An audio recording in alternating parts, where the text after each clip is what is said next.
So I don't mean to only play this game when I'm recapping a trip to a convention. That just is kind of happening lately. Ah, jeez. Thanks Angel Halo for subscribing with Prime for 13 months. Jeez, you and Tiger subscribing. Howdy. No, Hype Train, go away. I got Bard's Tale to play. Can't even remember where I am in this game. Reliquary in hand. The heroes entered Castle Longskull. Ready. Alright. They are Tales. Yes! That's why I'm playing this game while talking about them. It just works out that way. Gotta get your crap together to go to a con. We'll figure it out. It takes time, but we'll get there.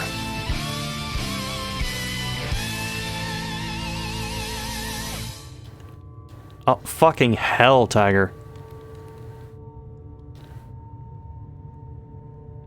Thank you for gifting a tier 1 sub to H2O Masked Man.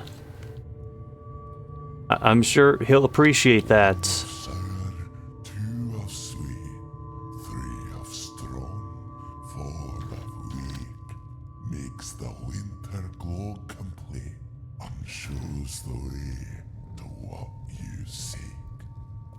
Hold on, I need to see that again. Sour, 1 sour, 2 sweet. 3 of strong, 4 of weak, makes the winter glow complete, and shows the way to what you So, oh, you're trying to trigger the hype train? That can be a little finicky sometimes.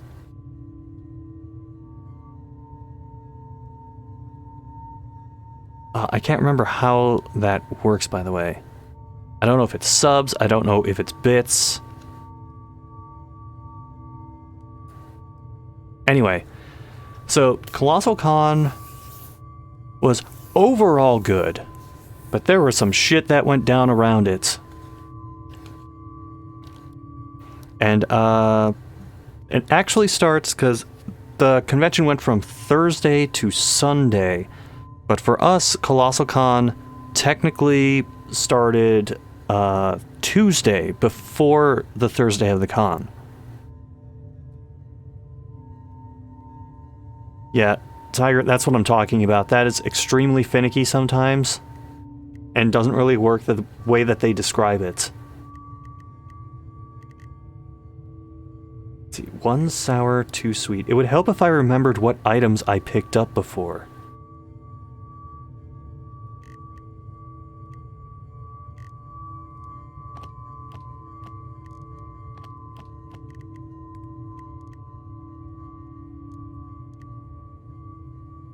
Okay. There's the green apple. 2 of sweet.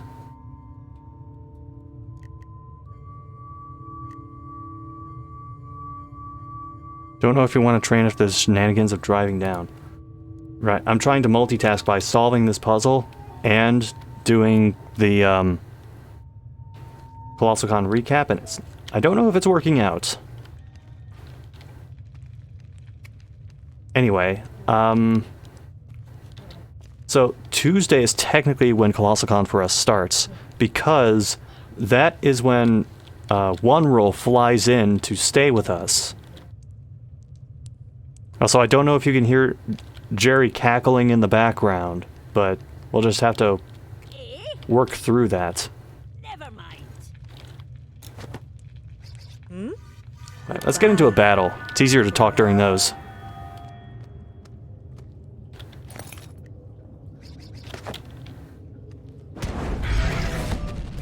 Alright. So I go and pick up One Roll from the airport, because Tiger Uchimaru is still working, like, leading up to the convention, so I agree to, like, do some running around on the side to make sure everyone gets in okay. And then Blondie, Blonde Guy Gamer, decided to, instead of flying in, drive in from Canada. Which, I mean, it's a bit of a drive, but it's not too far away for us. So, Will and I are just kind of hanging out at home. I'm actually still taking care of a work assignment when he gets there. And eventually, Blondie arrives. And I'll admit, my memory of Tuesday in particular is very hazy. Because it was basically like an introductory day where we showed off the new place that we live, we introduced them to the pets, and Blondie mentions that on his way here,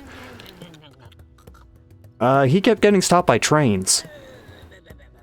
Which, the route that he takes to get to my place involves like going off of the highway and using state routes, so that's pretty much bound to happen.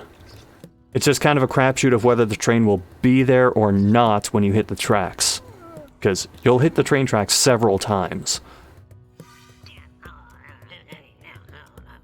Okay, sniper, backhand, archer. Yeah, I definitely want to get rid of the shaman first. Good steel and a good arm never lost yet. Hear and see that! So, Tuesday is like a whatever day. Oh, right. The train that Blondie encountered specifically was a Union Pacific train, and instead of like it being moving while just waiting on the road, this train was completely stopped. And it forced Blondie to take like this big ass detour to try and get around it, going down like these one-lane roads. Why didn't he try suplexing it? I don't know if Blondie knows that blitz technique.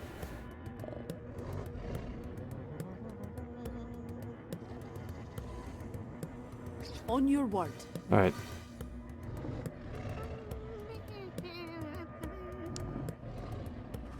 Oh shit, I don't have Trosqueezins.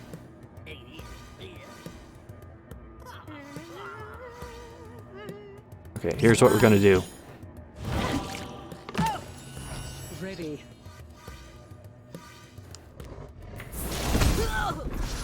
No critical. Damn. Something's eating my brain! So I'm just gonna skip to Wednesday because that's where I start remembering shit that actually happened.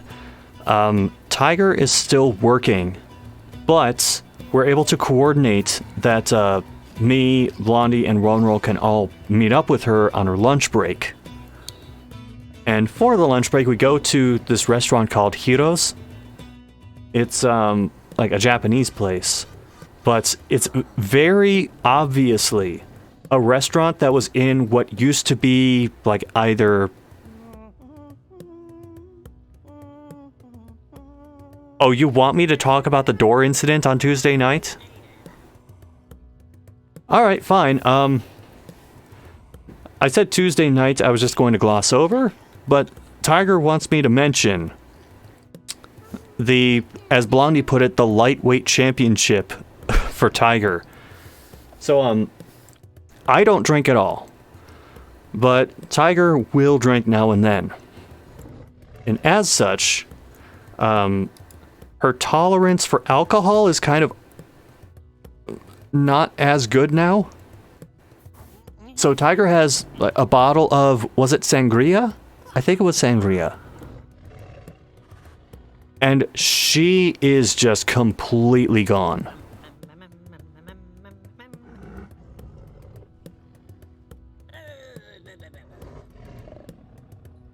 It was 13% sangria. Okay. Wow, I actually remembered that it was sangria. Nice. So she has this bottle of sangria and is just completely gone. She's just yelling random shit, and then she's trying to like walk down this hallway, and somehow, I can't remember how, she ends up stumbling and falls into a closet door and breaks the door. Like, it's one of those doors that, like, folds outward. But, like, she still ended up, like, snapping part of the hinge. So, we're gonna have to find a way to fix that. And then she ends up on the couch. And, like, me, One Roll, and Blondie are trying to look after her. And, Tiger, like, anytime we do angry gamer-esque stuff, it always gets a laugh out of her. But when she was drunk, the humor was apparently amplified tenfold. She just starts laughing, she screams out, like, everything breaks! In reference to the closet. It took her a bit to come down from that.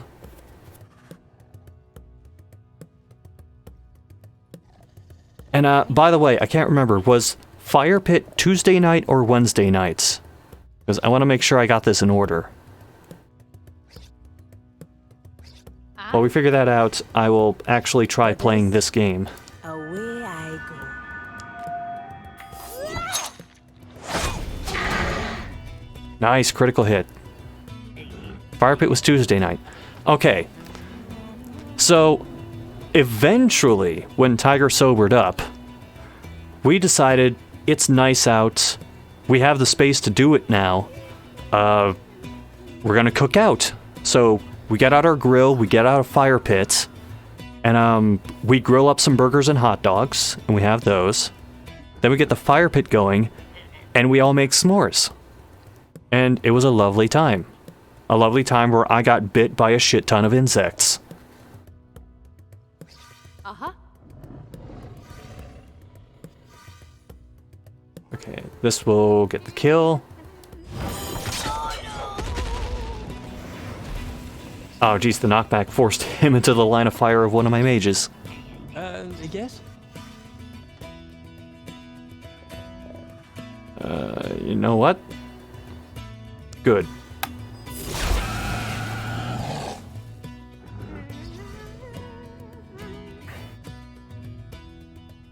Oh, right, thanks for reminding me.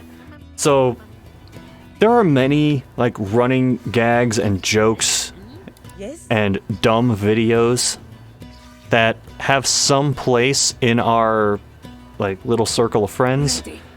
And one of them is this very confusing video of someone who tried writing lyrics to a wrestler's theme song.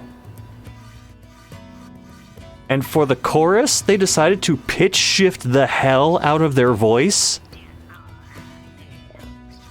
I remember just playing this one time for One Roll with, like, next to no context, and he just started laughing hysterically. So, I start playing this on my phone while we're outside. And One Roll says, no, it's not gonna work, it's not gonna make me laugh anymore. Oni has completely killed the joke for me, just don't even bother. But I just keep the song playing. And the chorus hits. And the moment he hears, like, the voice start pitch shifting all over the place, he collapses to the ground laughing.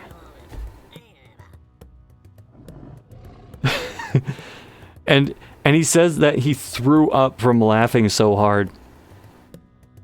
And I'm just dumbfounded at this. Like, I think the way I phrased it was, holy shit, that dropped him like a headshot. Yeah? Ready. Okay, do I go for Archer first, or...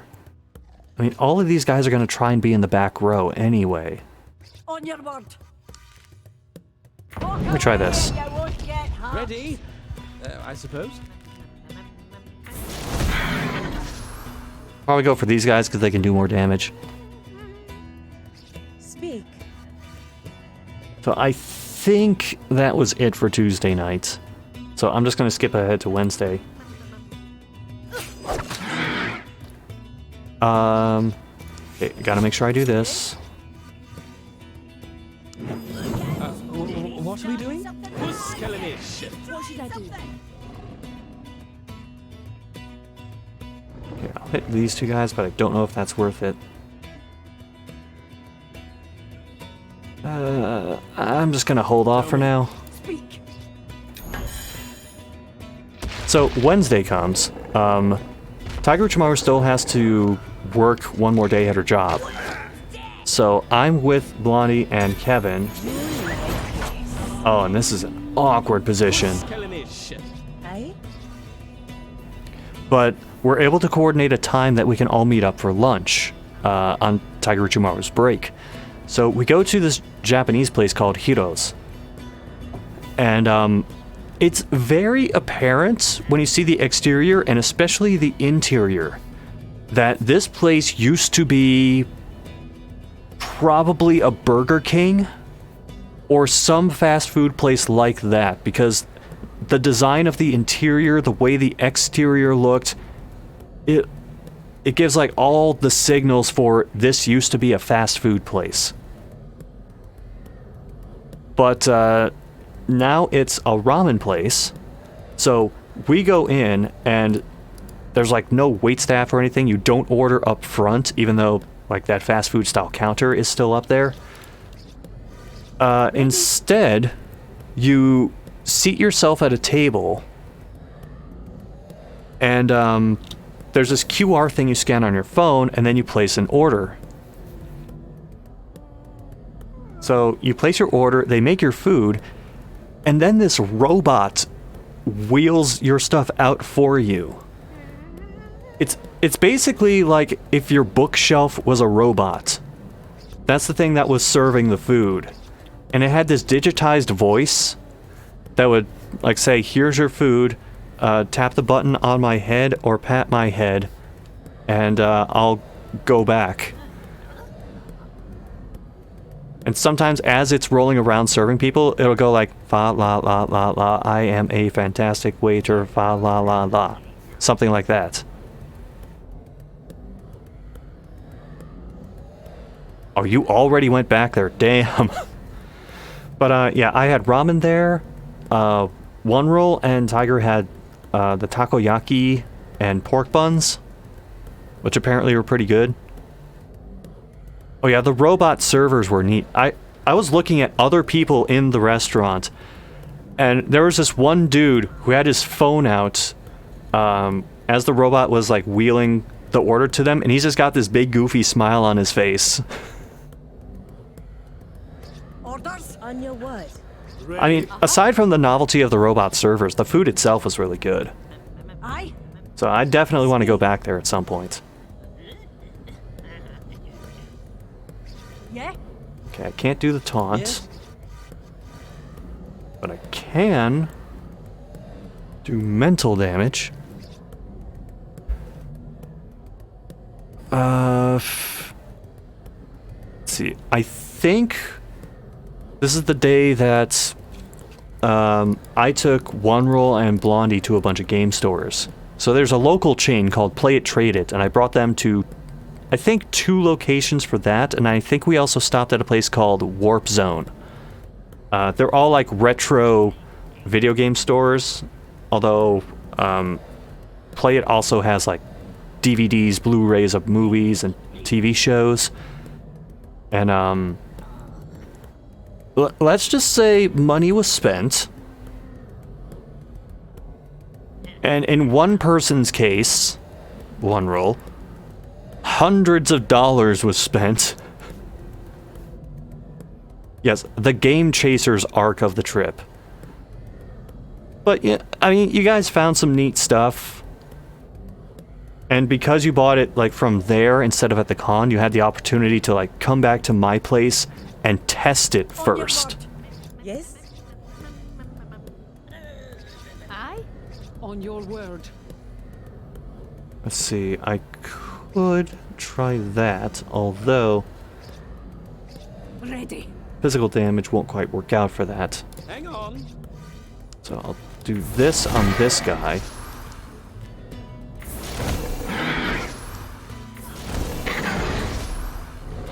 And that at least gets rid of his laser. So there was a lot of testing stuff back at home. At one point, I can't remember if this was before or after the con, but fuck it. Blondie and I started playing Zombie Panic in Wonderland DX on the Switch. And there's a co-op mode in that.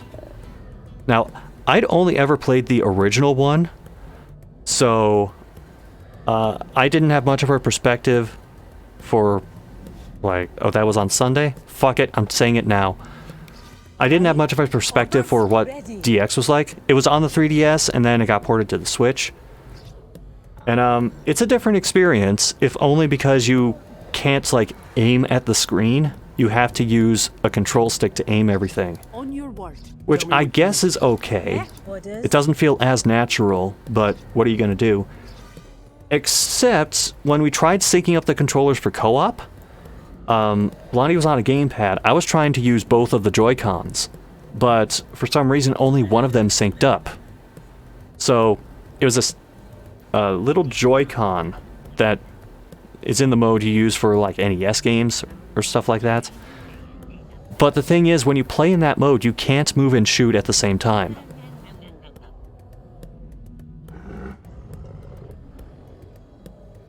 So, I was struggling quite a bit. What should I do? But because I was familiar with the style of gameplay of Zombie Panic in Wonderland, I was able to carry that over, even though DX adds a bunch of new stuff. Like, there are new bosses, there are new enemy sequences. On your word. The camera is a little annoying at times because it keeps going to these really awkward perspectives and has a bunch of shit off screen that you have to try and dodge. I still prefer the original from a gameplay standpoint over it, but I do still want to get it at some point and maybe play it on stream. Oh yeah, Angel Halo, the game does not have gyro aiming, which is disappointing. Speak. Ready. Okay, I'm gonna do duo time now. Not bad. That is true, it's also on Steam, so mouse aiming would be a thing. On your word. Oh, I'm gonna hold on to this and see if I can execute this guy.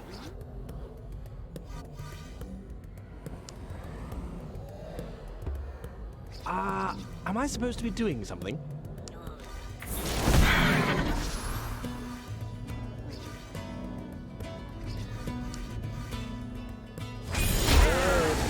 Oh, good critical. Speak.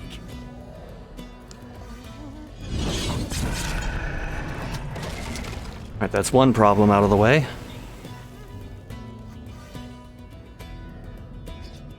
Ready.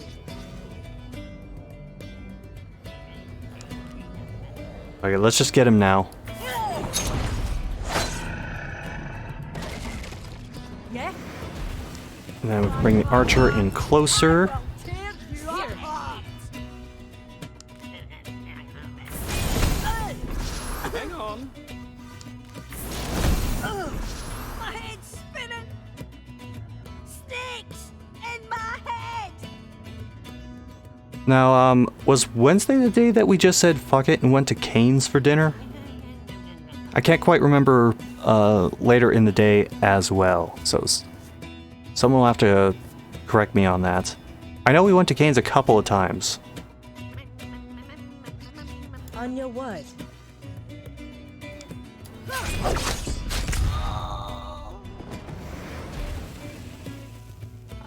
Oh, that was the Korean barbecue. Okay. Aye. So, there's a Korean barbecue place nearby named Gogi. Yeah? And, it was my second time being there, and I still feel like I don't have a firm grasp on it. The cooking meat parts, yeah, fine, I can do that. But, like, all the sides and shit that they give you, I'm like... I mean, not to be that guy, but I don't really like the taste of almost any of it.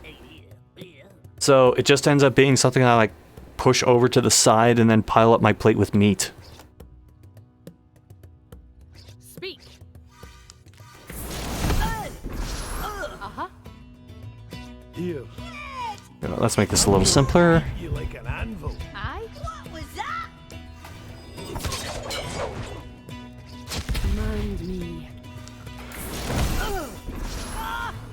Not a fan of kimchi yourself? Yeah, me neither. But the meat itself was fucking fantastic. Like, I'm not sure how exactly they seasoned that, but it comes out great. Like, as long as you remember to cook everything through enough.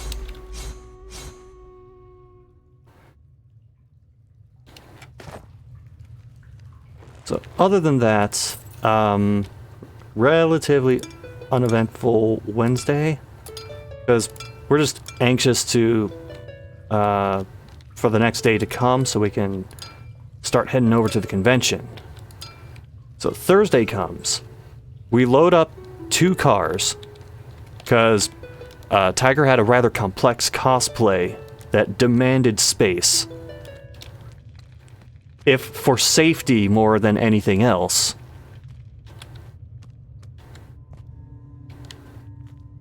One of sour, Sour, 2 sweet. sweet, 3 of strong, 4 of weak, makes the winter glow complete, and shows the way what you seek. 3 of strong.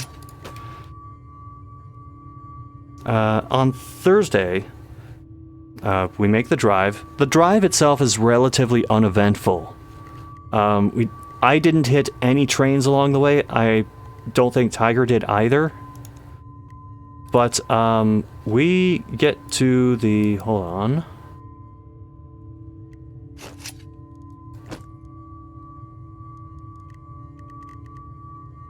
Okay, I am going to have to do a couple more splits of this.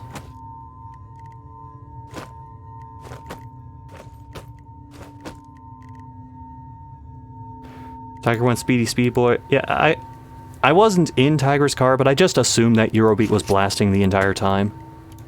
Because that's usually a safe bet. So anyway, we get to our hotel. I need to mention where this con took place first. It was in Sandusky, Ohio. Which, if you don't know where that is, Cleveland is like northeast Ohio along the shore of Lake Erie. Sandusky is about, I want to say, an hour west of that, also close to the shore. And, hold on. Just want to make sure I can't do anything with this door. Nope, blocked off. Alright, Sandusky is a bit of an oddball location, because it's basically like a resort type place, but it's like, I want to say 20% resorts / theme parks, because that's where Cedar Point is. I jokingly said at a couple of points, well, if the con sucks, we'll just go to Cedar Point. Little did I know the con would not be the issue. And then it's like 10% commercial district and the rest of it is just rural. So like you're driving from a resort to a theme park and in the middle there's just field.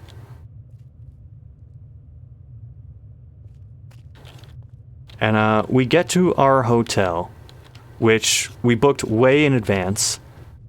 And we looked at the reviews for it. The reviews seemed okay. And then we checked the ratings for it, and it seemed like it was okay. And then we got into the room. First off, check-in took a bit of time. And when we finally got into the rooms, well, it was actually a struggle getting into the rooms because the key cards weren't really working. So one of the staffers comes through and does the key card a few times into the room and says you have to like put it in and take it out at a medium speed. That didn't really help. We were still struggling with the key cards, like for the entire time that we were there. Yes. Goodbye. For now. Looks But- like Eadvast's done well for himself. At least it's warm. Oh, not even the Einars stink like this. I see him! So we finally get into the hotel room, and Good to the last drop. it's shit. By the way, I have like a full page of notes on this hotel. And I have images. So, we get in, we try turning on the lights, and there's just this one, like, very dim bulb that's supposed to light this entire room, and it is not working. It's like being in an interrogation room, sort of. I go into the room, and I trip on something. So, there's this, like, vinyl/wood floor, and I look down, and one of the pieces of wood for the floor is sticking up. And next to it is another panel of wood that is cracked in half. So I go, this is not encouraging. Yeah? Shit, I forgot to make more drinks. Oh well. Ready? Speak. Well, first thing I'm going to do... The unnatural must die. On your word. I dare you. Down the hatch. So part of the floor is like sticking up or broken. And I notice as other people are walking over this floor, it is very noticeably sagging downwards. So, not a stable foundation.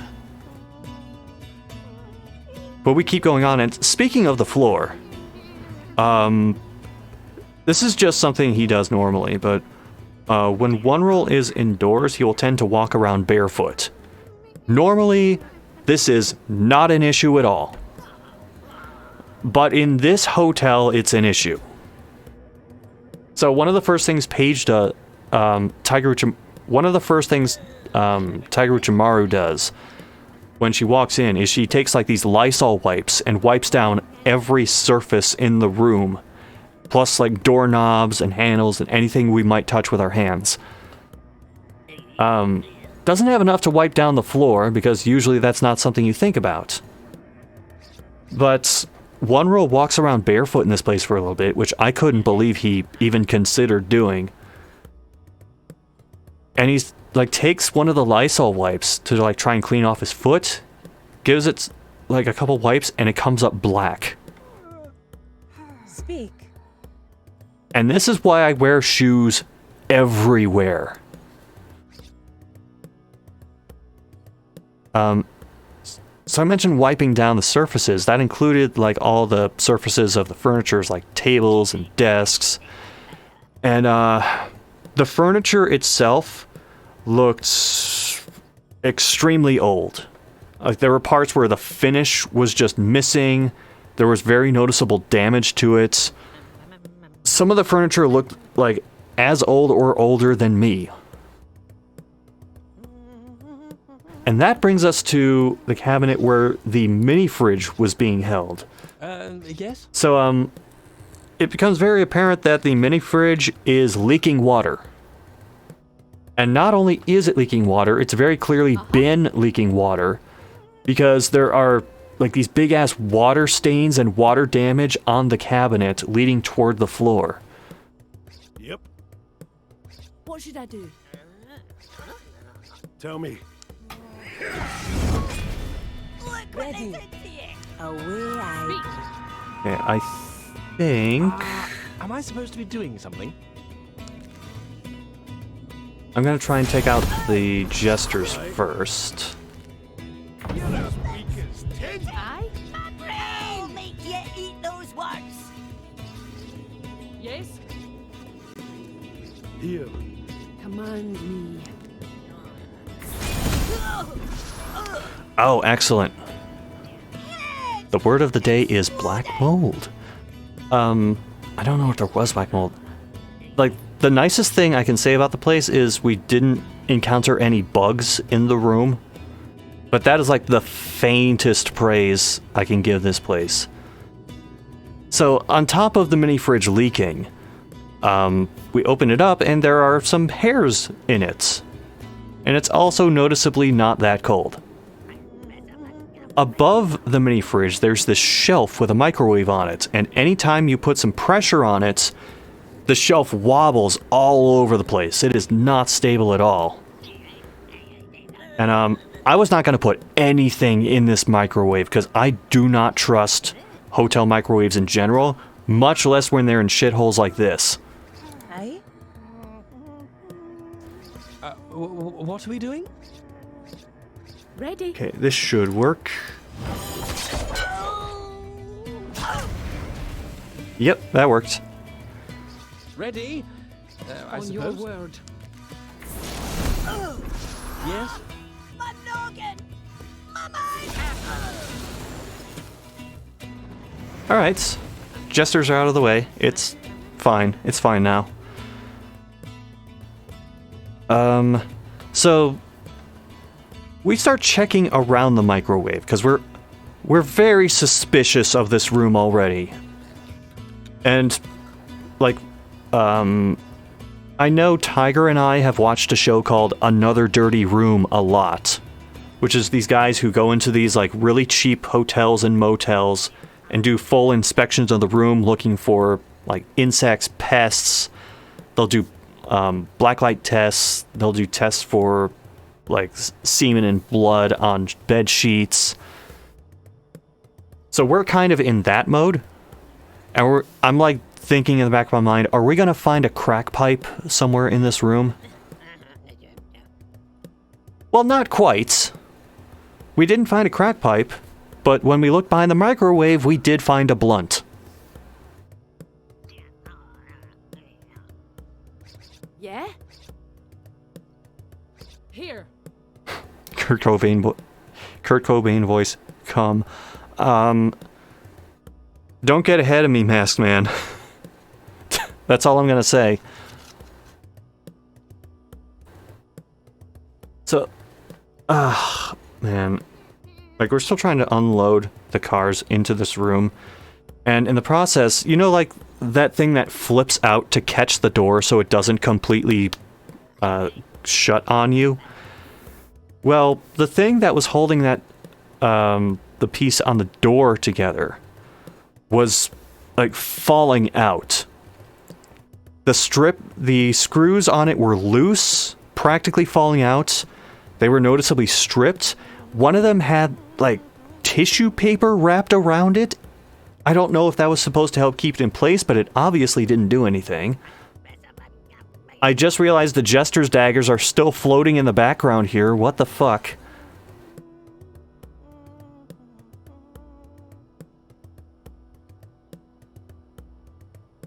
And that brings us to the drawers for the cabinets.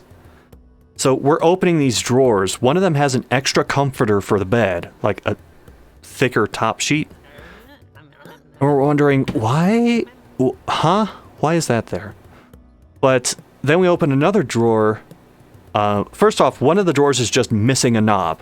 No idea where it went. And then we open another drawer. There's a hole in it. Like, I hate to say it, but basically a bullet-sized hole. Don't know how it got there. Don't want to know how it got there. There was AC in the room, which actually did shoot cold air into the room. But the rooms are so long that the AC is on one side of it. And if you're like a certain distance away from it, you don't really feel the cooling effect of it.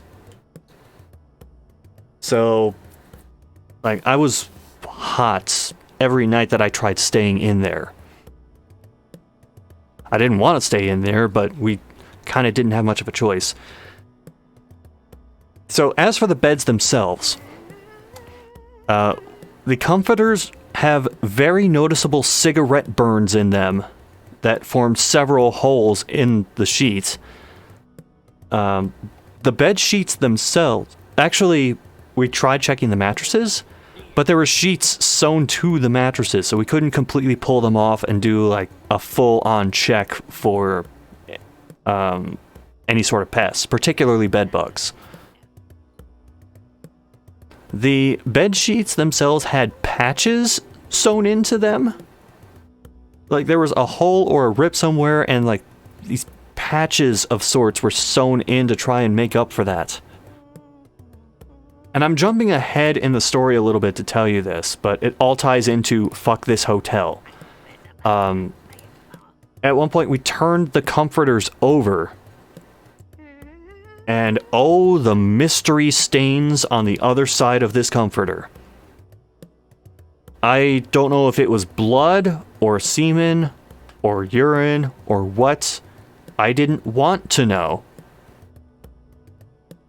By the way, I should note that the entire trip I did not sleep under the covers at all.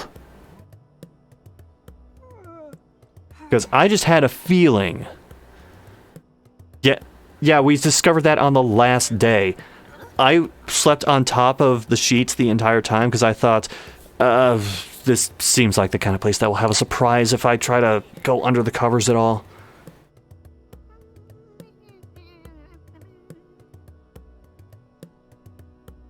And the same day we did that, I decided to do like the another dirty room test of taking the pillow out of the pillowcase. And this thing is just covered in sweat stains, and it kind of smells like a high school gym locker room. Tell me what you need. On your word. Ready? Yeah? Tell me. Okay, I've used up both of my taunts.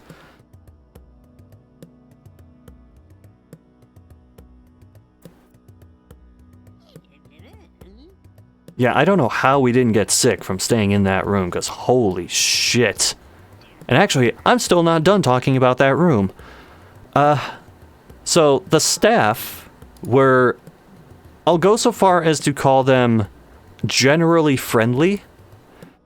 But even if they aren't doing anything, and they just happen to be within speaking distance of you, they will ask you for a tip. I remember one time I was trying to load something into the car to go to the convention, and one of the staffers was like, "Do you need help with that?" And I said, No, I'm good, thanks." And he goes, "Okay, do you have any tips for us?" And I'm thinking, motherfucker, you haven't done anything. But I told him I don't have any cash on me, which was true. I had my cash still in the room, and man, if they ever figure out a way to like tip service people with credit cards, we're fucked. Yeah, one roll was unfortunate enough to lose $5 because of the staff just constantly asking for tips.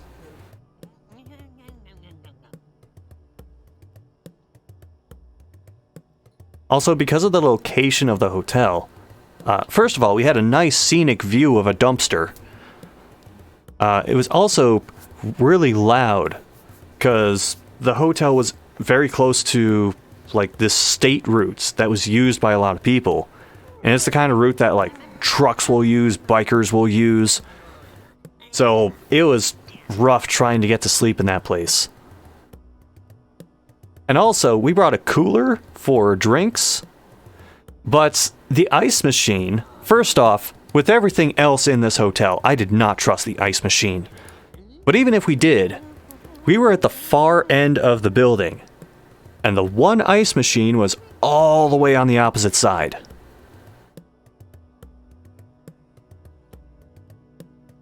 It's very likely they were getting paid shitty. I mean, at that point, I don't care. My sympathy for the staff died within 10 minutes of being on that property. But I'm in fuck this mode, so we just unload the car, get back into the cars, and head to the convention. Our hotel was like 15 minutes down the road from where it was taking place. So Colossalcon happened at the Kalahari, which I don't know how many of you know what the Kalahari is, so I'm just going to explain it. It's a resort-type place, which has an outdoor water park and an indoor water park, as well as like outdoor mini golf, blacklight mini golf indoors, an arcade space, some restaurants inside. It's a pretty nice place, but the rooms for it can be really pricey, like easily over $200 a night. It's definitely the kind of thing that you gotta like get a group of people together for to be able to afford. So we get to the Kalahari. We eventually figure out like where the convention space is, because just imagine a big ass building, and the right side of the building is where the restaurants, the indoor water park, and most of the hotel block is, and the other side is where the convention space is. And there's a massive parking lot, and even for Thursday, there were a ton of cars there. So we park, we walk over, we get our pre-reg badges. And one of us noticed that, like, on the badge itself, actually, before we even got into the building, there were some cars out in front of the convention that were being shown off. That were, like, decked out in weeb stuff. And there was one of them that was, like, a dead-on perfect, like, it was a Trueno from Initial D. Same model of car, exact same paint job. Just like it came straight out of the game or manga or anime or OVA, whatever you watch. So we get our badges, and we notice that our badge designs, I can't remember who noticed it first, but someone noticed that it looked like it had like a homeless version of Jeffrey the Giraffe from Toys R Us.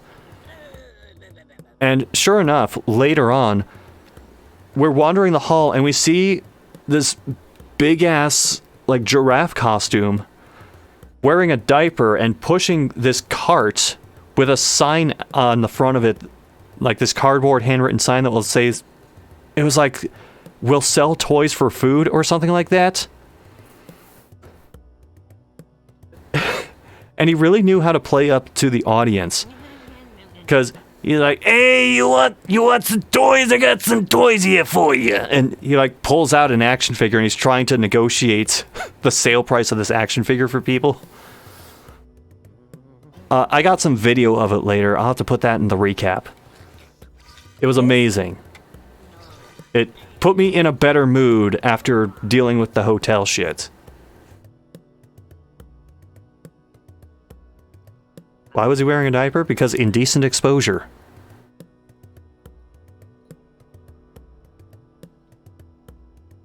It was torn up undies. Look, undies can be a diaper if you try hard enough.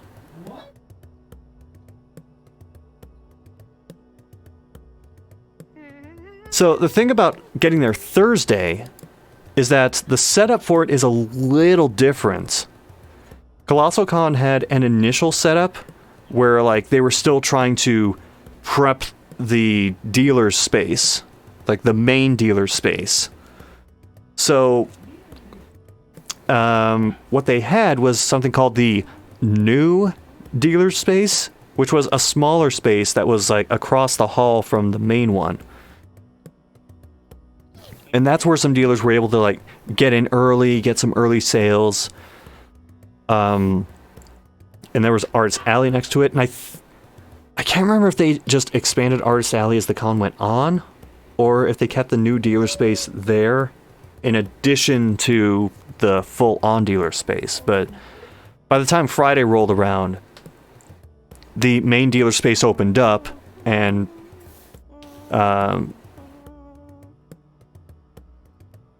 we were able to go into that.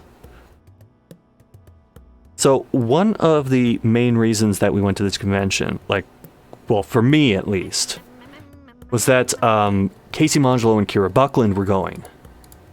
And I remember for Casey in particular, like, Kira was announced as going to Colossalcon a while ago.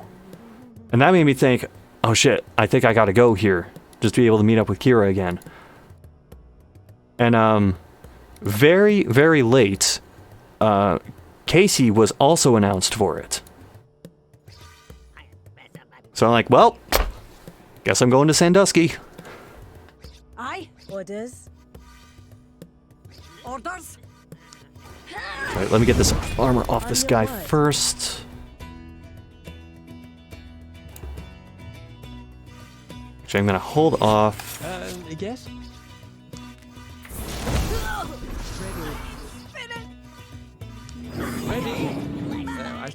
killing his What shit. should I do? All right, we're good.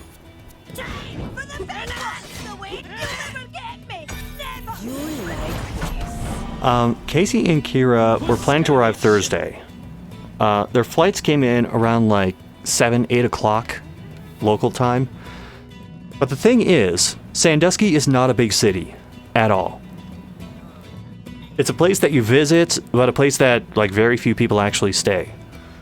And as I mentioned before, it's about an hour west of Cleveland. And Casey and Kira arrived at Hopkins Airport, which is in Cleveland. So they had to land there, get their shit, and then they grabbed something to eat because they were hungry, and then they hitched a ride over to the con. So even though they were on the ground by like 7, 8 o'clock, it was like 11 or later when they finally got to the Kalahari, got into their room, and were able to just drop their shit off. By then, we had already gone back to the hotel room, but Tiger and I really wanted to say hi to them. So, we both took a car, and we were planning to just like say hi and give them a couple of like hello gifts. That was the plan. So we figure out where they are, we go to visit them at their room, and Kira Buckland is a massive David Bowie fan.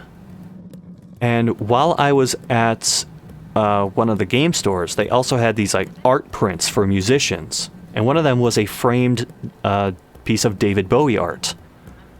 So I got that for Kira, and I wasn't even thinking at that time, is she gonna be able to pack this to go home?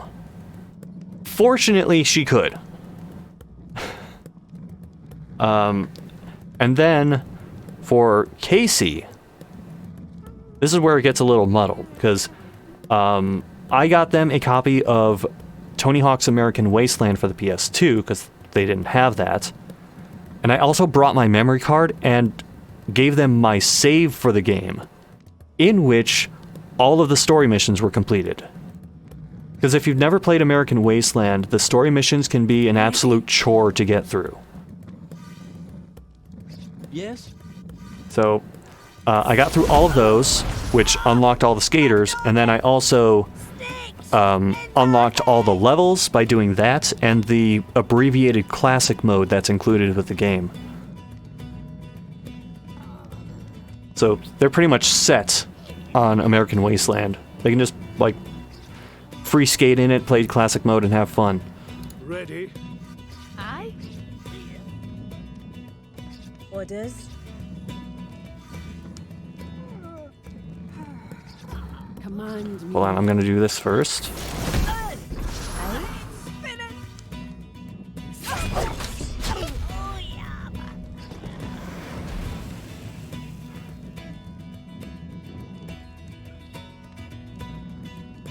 Alright, so, that was, one thing I gave Casey. Also, because I know Casey likes skateboarding, I was wandering through one of the retro stores, and I think this was before, Blondie and One Roll arrived, when I was just doing my own shopping. And I glanced at this one shelf of DVDs, and I noticed this logo. It's a 411 VM logo. If you don't know what that is, that's a popular like skateboarding magazine / documenting video type group.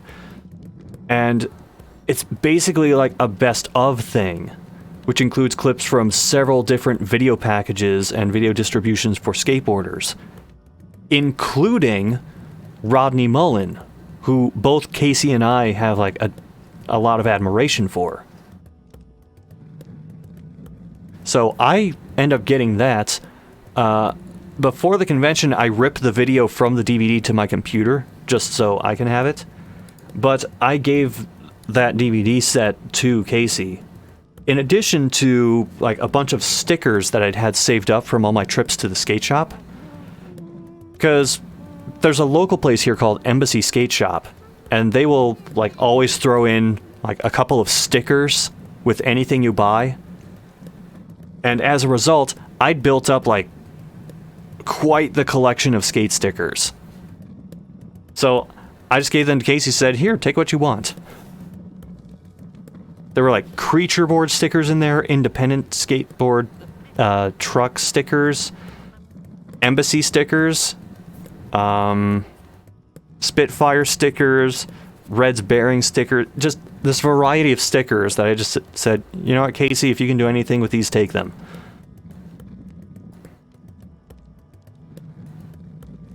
Exactly, Blondie, the sticker skate star.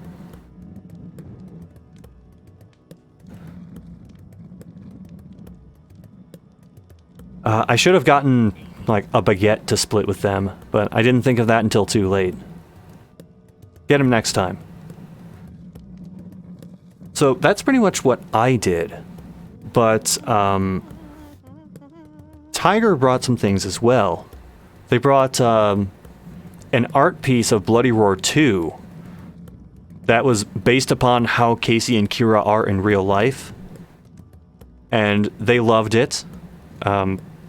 Tiger got one for them to sign, and then one for them to just keep. And Tiger also made these like special German chocolate candies, which are like chocolates and then caramel and then like a brownie mix. It's delicious. And she made like a pan of this for them, which over the course of the weekend they didn't really get to as much. But on the final day, they wound up having some of them and then sharing them with a bunch of the other guests because they couldn't take it on the plane with them. And I remember Kira saying that like they were delicious, which like made Tiger Uchimaru's day. They might still be over the moon about that. I don't know. Ask them.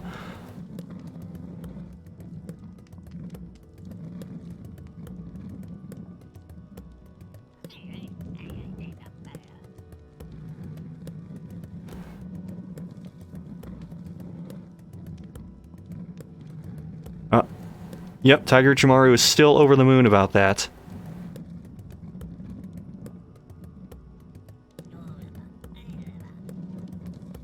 So while I'm over there, Casey and I do what we usually do whenever we're together, which is play Tony Hawk games.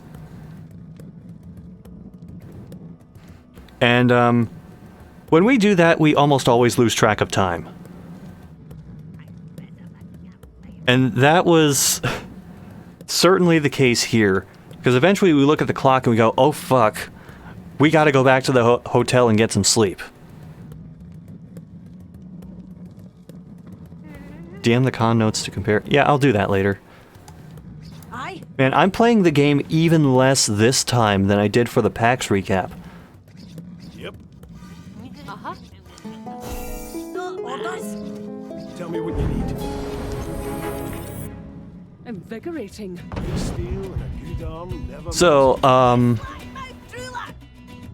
we're like, oh shit, we gotta go back. It was nice meeting you. Look forward to seeing you over the course of the con. And we head back to the room. Now the thing about the room that I didn't mention yet is there are two beds. They are not queen-size beds. They're just like, I think twin-sized. Which, when you have 4 adults in the room, means that it's going to be cramped. But we get back, and Blondie's asleep in one bed, and One Roll's asleep in the other bed. And we are on, like, I think 2 a.m. brain at this point. We're already, like, pissed and frustrated with the hotel room. And, at some point, Casey offered, like, if we needed crash space, we could just go to their room. And I messaged them at, like, 2-something in the morning going, does the offer still stand? They said yes, so Tiger Uchimaru and I get back in the car, drive back to the Kalahari, park, bring our shit to the hotel room, and we just crashed with them for the night.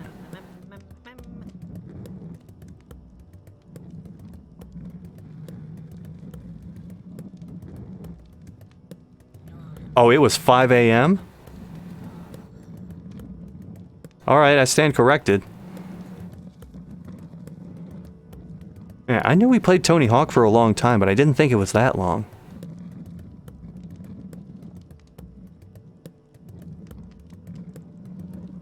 So anyway, the next morning comes. We make our way back to the hotel, because without us, like, Blondie and One World don't have a ride to the convention, so we have to go back. Another reason we have to go back is so Tiger Chumaru can get into her cosplay. Which, I don't know if anyone here's played Pokemon Colosseum, aside from Tiger Chumaru, who's in the chat right now. But there's a character in there named Venus, who has this very elaborate looking dress and headpiece, and it's a cosplay that she's wanted to do for a very long time and has invested like a lot of time and money into. And this was their time that they wanted to do it. Alright, later One World, thanks for hanging out.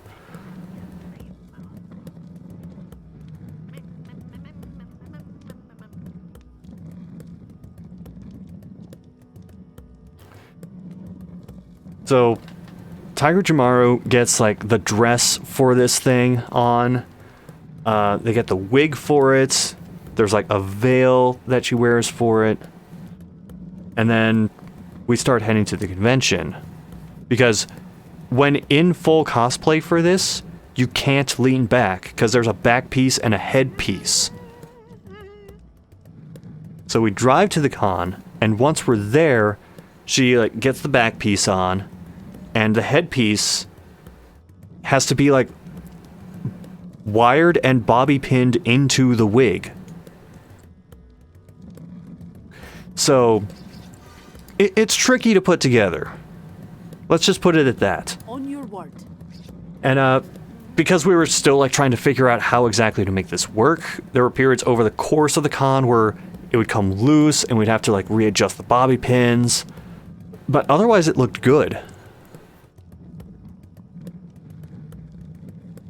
Now, one thing we couldn't have anticipated, and I was kind of walking with Tiger Chumaru being a guide of sorts, because if she turned her head too much, like the headpiece and the back piece would collide with each other, or they would narrowly miss each other, and then she tried turning her head back to normal, and the pieces would get caught on each other. Then I was just making sure like no one would bump into her on either side and potentially damage it. But we're walking through the con. We get into the dealer's room, not the new dealer's room, the proper dealer's room, the main one. And we're walking around, and Tiger spots a Mirror B cosplayer, who is another Pokemon Colosseum character. And this is like the holy grail for her. She takes off while in this dress with this awkward headpiece and back piece and dress shoes on, and tracks down this Mirror B cosplayer and takes a photo with them. And I think I actually have the photo. 1 second.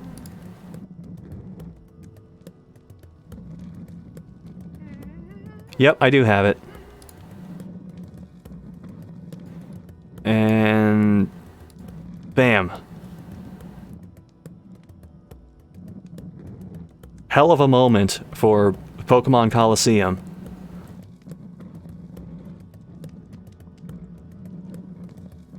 Oh, and actually, while I have this image thing up, I should show you some of the hotel pictures.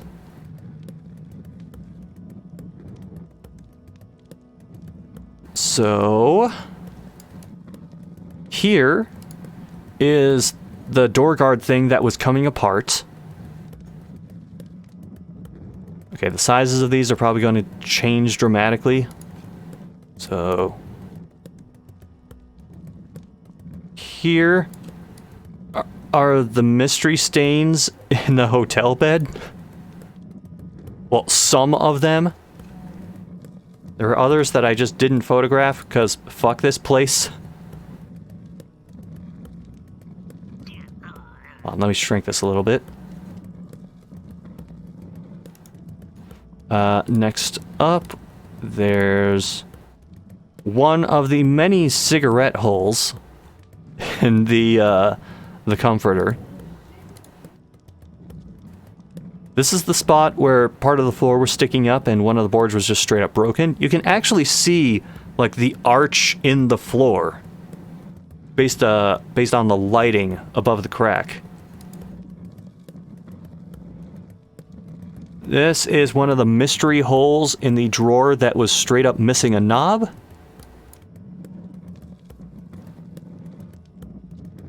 These are some of the patched up bed sheets. And this is the sweat magnet of a pillow. And yes, all of these photos I included with a Google review of the hotel.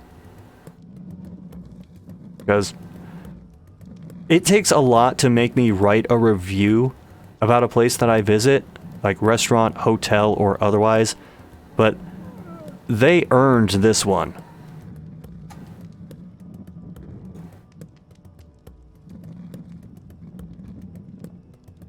Oh shit, I should probably kill some of these enemies, shouldn't I?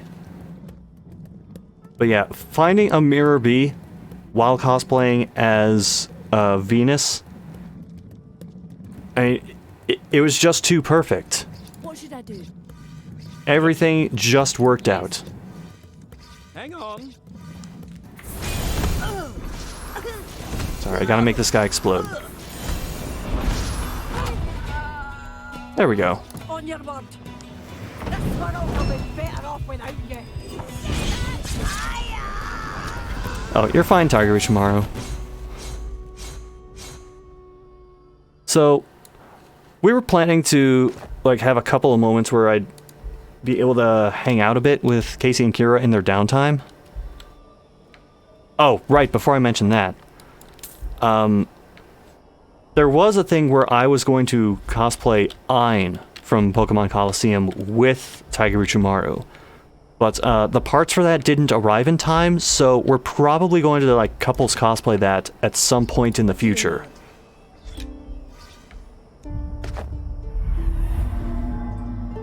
Now, we were planning to hang out a bit with Casey and Kira at certain points, like when they weren't busy, but their schedules for Colossalcon were ridiculous. Like, there were certain days where they had more than 1 2-hour autograph session.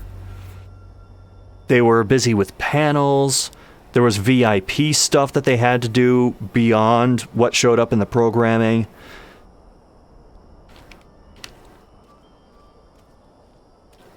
It was just a lot for them to handle, and by the time that they were done with it, they were usually too tired to do anything.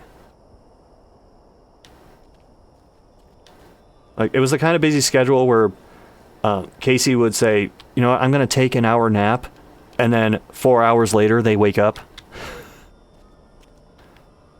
Which is kind of a shame, because Casey and I were planning to, like, do a little skating.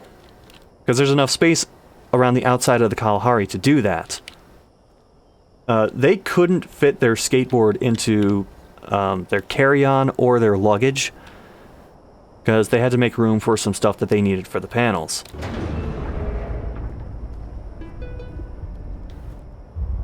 Okay, I'm not going to head in there just yet. So what I did was, I actually own 3 skateboards. 2 of which I got for Christmas one year.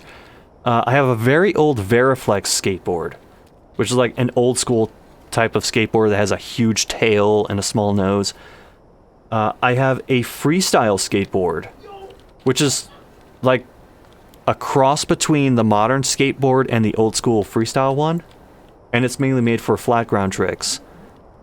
And then I also have a creature skateboard, which is like a modern, typical street skateboard.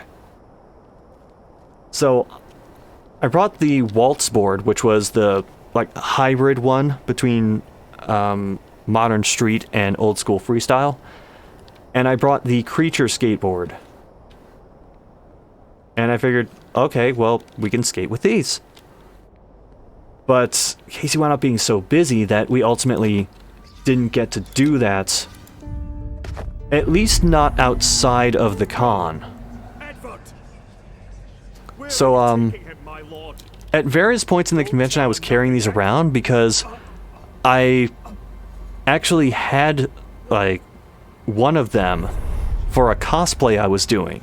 Which meant, since it's technically a prop, I was going to get it checked at, I think it was the health and safety room. Like, certain cons will handle this differently. Colossalcon is one of them. They just have a general health and safety section, which is also where prop check happens. And they basically just asked me, are you gonna try riding this while you're inside the convention? And I said, no. And they're like, okay, we don't even need to tag this, go ahead. Can I tell you once we're out of this poison, Funnily enough, I was not the only person carrying around a skateboard at that convention. Although, the other people who were carrying them were clearly using them to get around. Whereas I was using them to get around and for cosplay.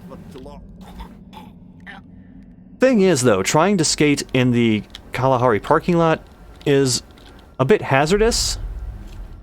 Because, like, the biggest enemy to a skateboarder in an environment like that is pebbles.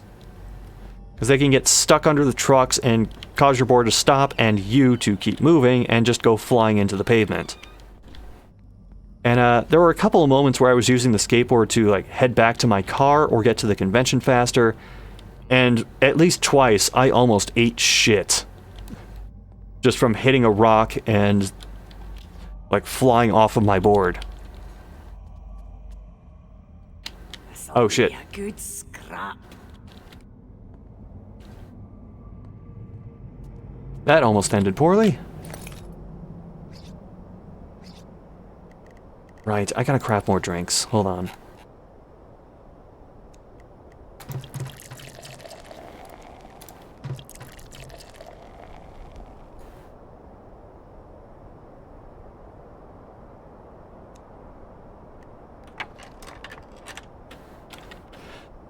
Alright, where was I? Right, so we didn't really skate around the convention, but the rooms at the Kalahari, like, even just the regular rooms, are, like, a fairly good size. This is definitely the kind of convention where you could, like, really pack people into rooms. So, there was, like, some open floor space in the room, and Casey and I realized, you know what? This would be a good place to do some flat ground stuff. So, for a little bit, we're both on these skateboards just dicking around doing flat ground tricks, or experimenting with flat ground tricks at least. I almost landed a varial rail flip. So I definitely gotta start practicing those now. Like, I just did it on a whim and almost got it.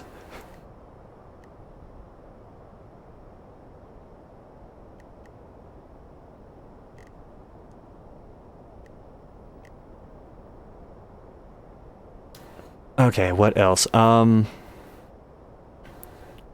I showed them, like, a couple tricks that are simpler to do with the waltz board that I had. Stuff like boardwalks and various things from the rail stand position. And also, while we were there, we saw what Casey had planned for a Tony Hawk panel that they were doing. And Ben Diskin is also a guest at this convention. He voiced Eric Sparrow in Tony Hawk's Underground. So what they were doing is they, Casey modded Tony Hawk's Underground to both make themselves the, like, main skater player character, and got Ben Diskin to record new dialogue for Eric Sparrow. New Colossalcon specific dialogue.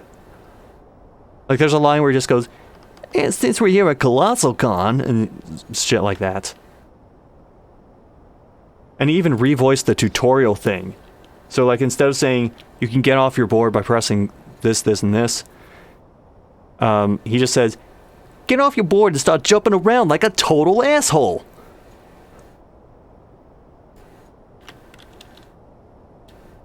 Alright, I gotta eat to replenish my health. Hold on.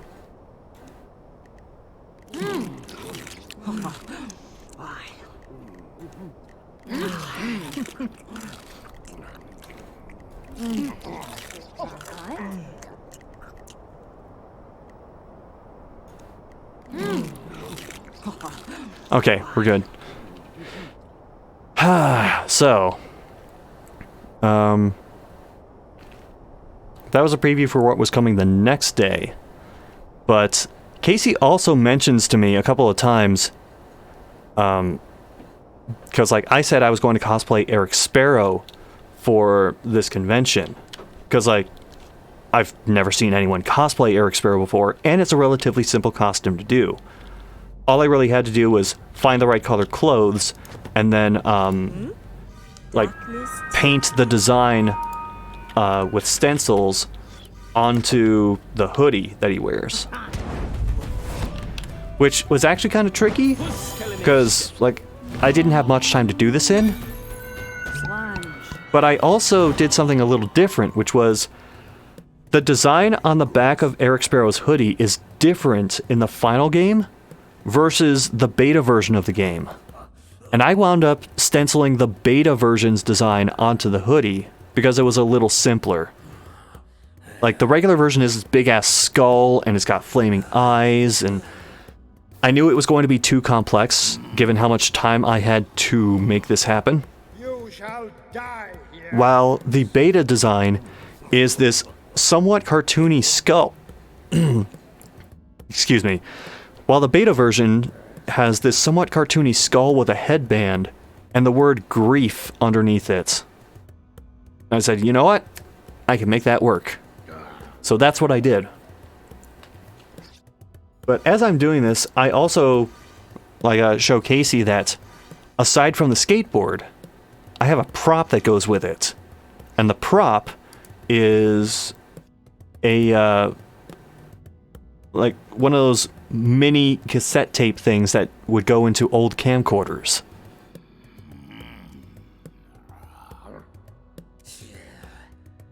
So, what I end up doing is I got one of these little mini cassette things for old camcorders, and I wrote Hawaii helicopter on it. Because in Tony Hawk's Underground, Eric Sparrow betrays the guy who was his best friend since they were kids. Multiple times. And one thing he does is he films this stunt that the player skater does, where he jumps from one hotel building in Hawaii over a helicopter, does a McTwist, and lands on the other building.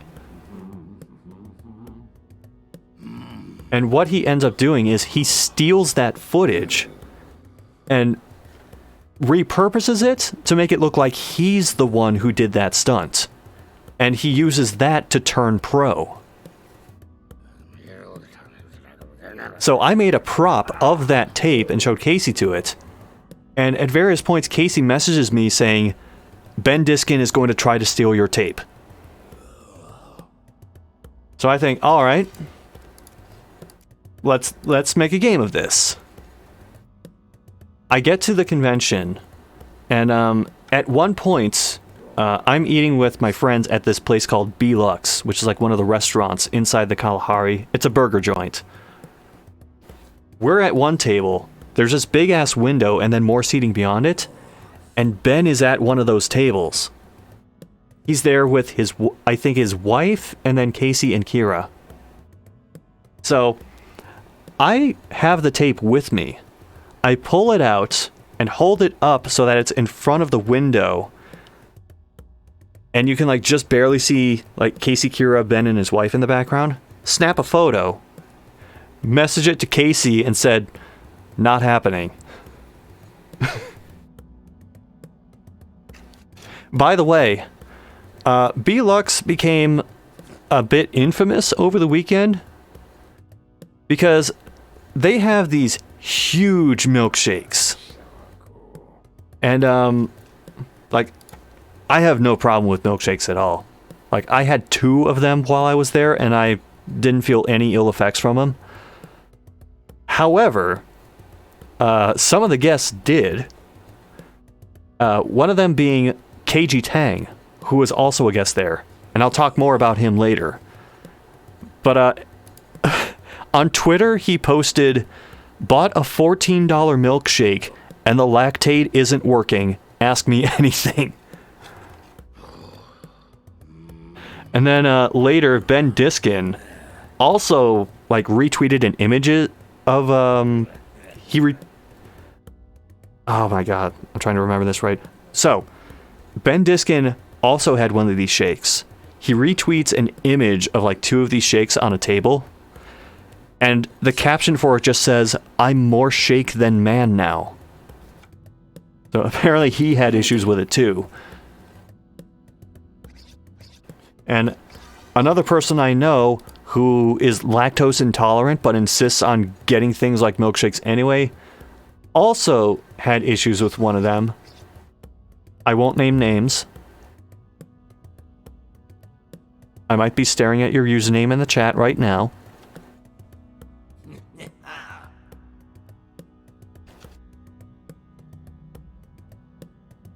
So anyway, time passes, and Casey and Kira decide they're going to go to the indoor water park. And Tiger Uchimaru and One Roll have their like swim trunks and their bathing suits with them. They go with them too. Now, I am not much of a water park person. Like, I don't even own swimming trunks. So I say, nah, I'll pass. And Blondie passed as well. So we decided to couldn't drink much of it because it was too much for me. I was raised on the dairy, bitch. Look, if you're gonna be in the Midwest, you gotta be prepared for our food pyramid, which is like 80% dairy. The whipped cream, however, was a bit much.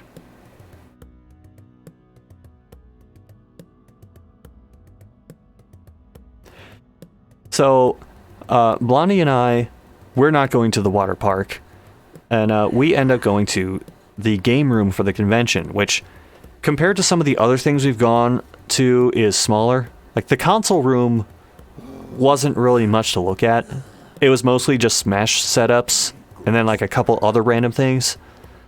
But we went to the arcade room, which I think it was Snow Phoenix who provided the arcade machines.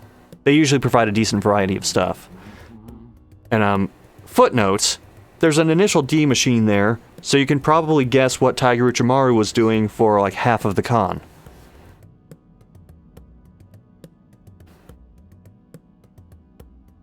Anyway, we head there and we just hop on some of the pop cab style machines.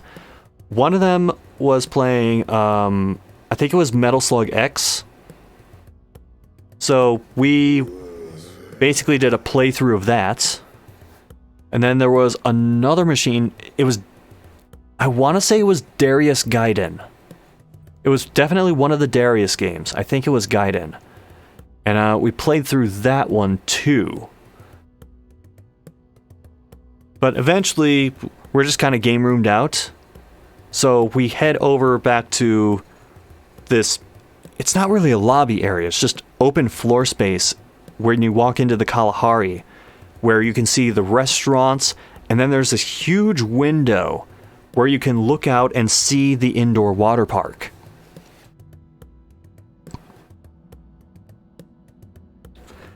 So we walk over to this big ass window, and we decide to see if we can pick out where Tiger Uchimaru, One Roll, Casey, and Kira are.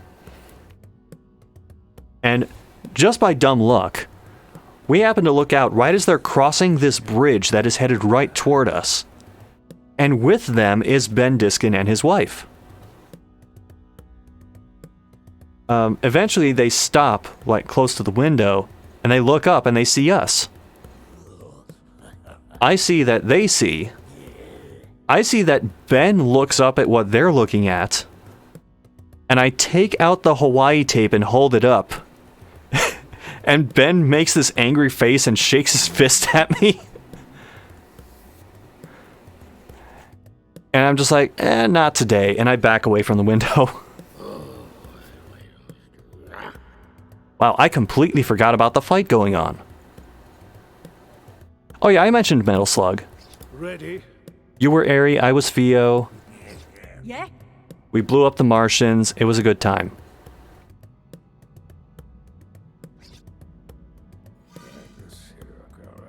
Tell me.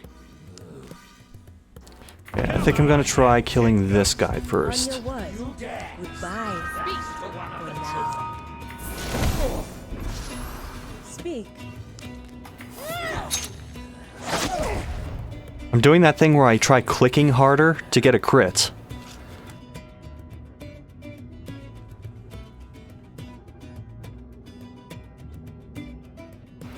So, they go into the changing room to, like, get from the water park back into the hotel area.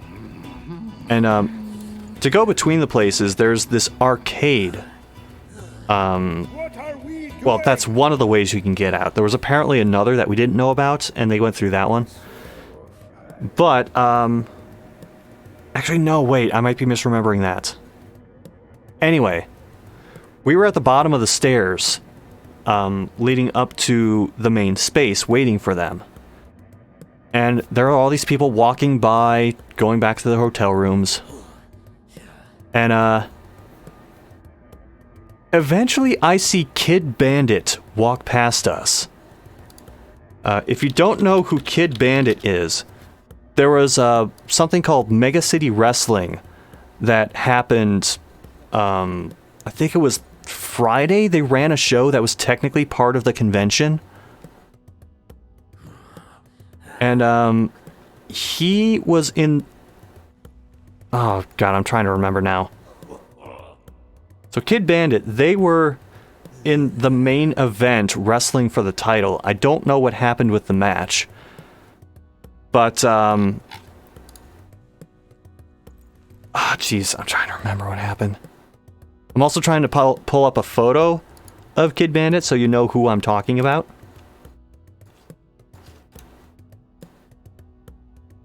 Okay, let's just do this.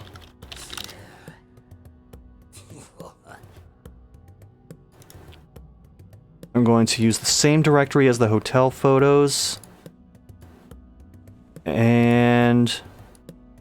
okay, got it. So, this is what Kid Bandit looks like. They're referred to as the Heart Gold and Soul Silver of professional wrestling. Their gimmick is basically giant weeaboo. But they're very endearing about it. Also, they can do some ridiculous acrobatic stuff. So, I actually see them walking from the water park to go up the stairs and, I'm guessing, go back to a room. And I almost said hello to them, but I chickened out at the last moment. Because I am actually a fan of theirs.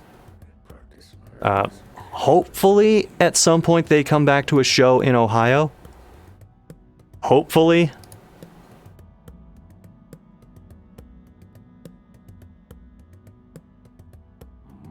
Sorry, I just realized the window wasn't really taking up the whole space.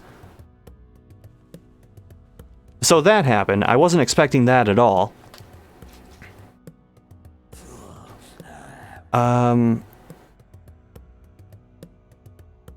Eventually, we all end up heading back to the hotel.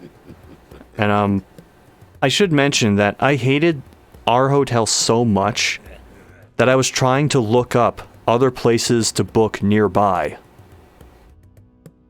But I didn't follow through with it because, well, I can't afford to, like, pay that much for a room on short notice, because the costs usually go up when you do that. So I slept on top of the covers, like I mentioned. One roll slept on the floor.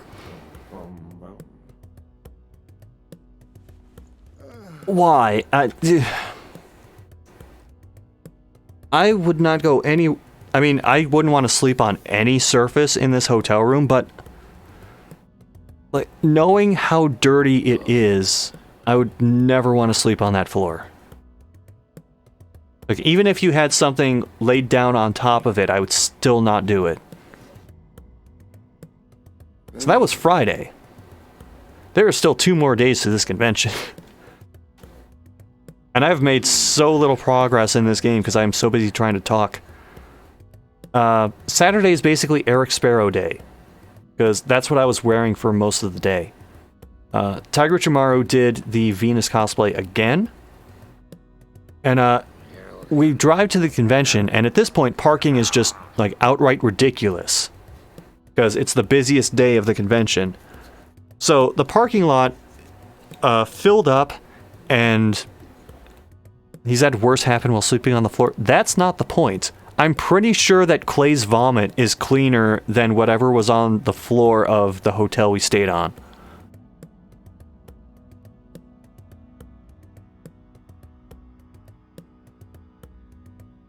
So, the parking is just ridiculous at the convention, because all the parking spots are taken up. The staff blocked off the parking with barricades. And they're directing all the cars that are coming in to, like, go to the back and, like, drive onto this grassy area to park. A grassy area that is going, like, all the way around the convention building. So,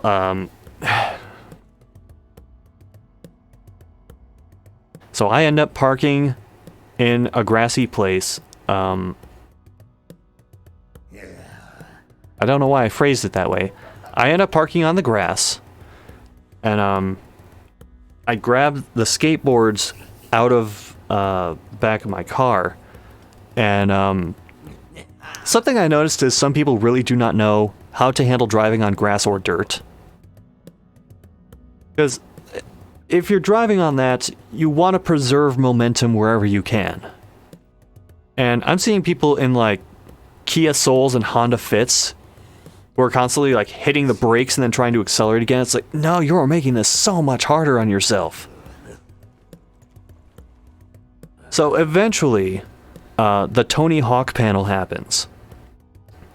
I decided that I was going to film this.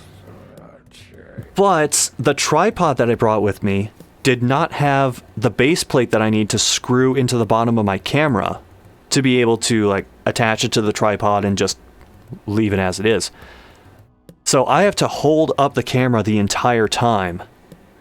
And I also have to stand near an outlet to keep the adapter plugged in to make sure that the camera doesn't die. So my arms are getting really tired. Casey goes through the whole thing with Ben. They play their custom intro to the panel with Ben's new clips. Casey's going back and forth with Ben on microphones, and Ben is doing the Eric Sparrow voice. Like, Casey asks Ben, hey Eric, how do I jump in this game? And Ben just snaps back, you use your goddamn legs, you idiot! They're playing through. Eventually they get to a point where they're both playing the game in free skate co-op, and you can unlock pedestrian play in this game, like being able to play as all the pedestrians, and Eric Sparrow counts as a pedestrian, so Ben is playing as him the entire time.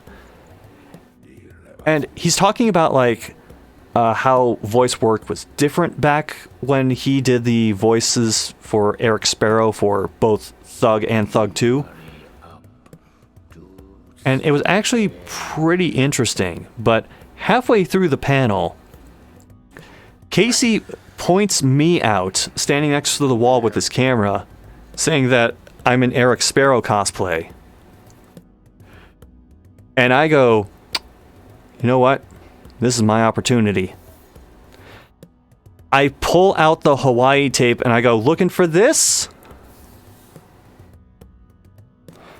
Now what follows from this point was 100% improvised by all three of us.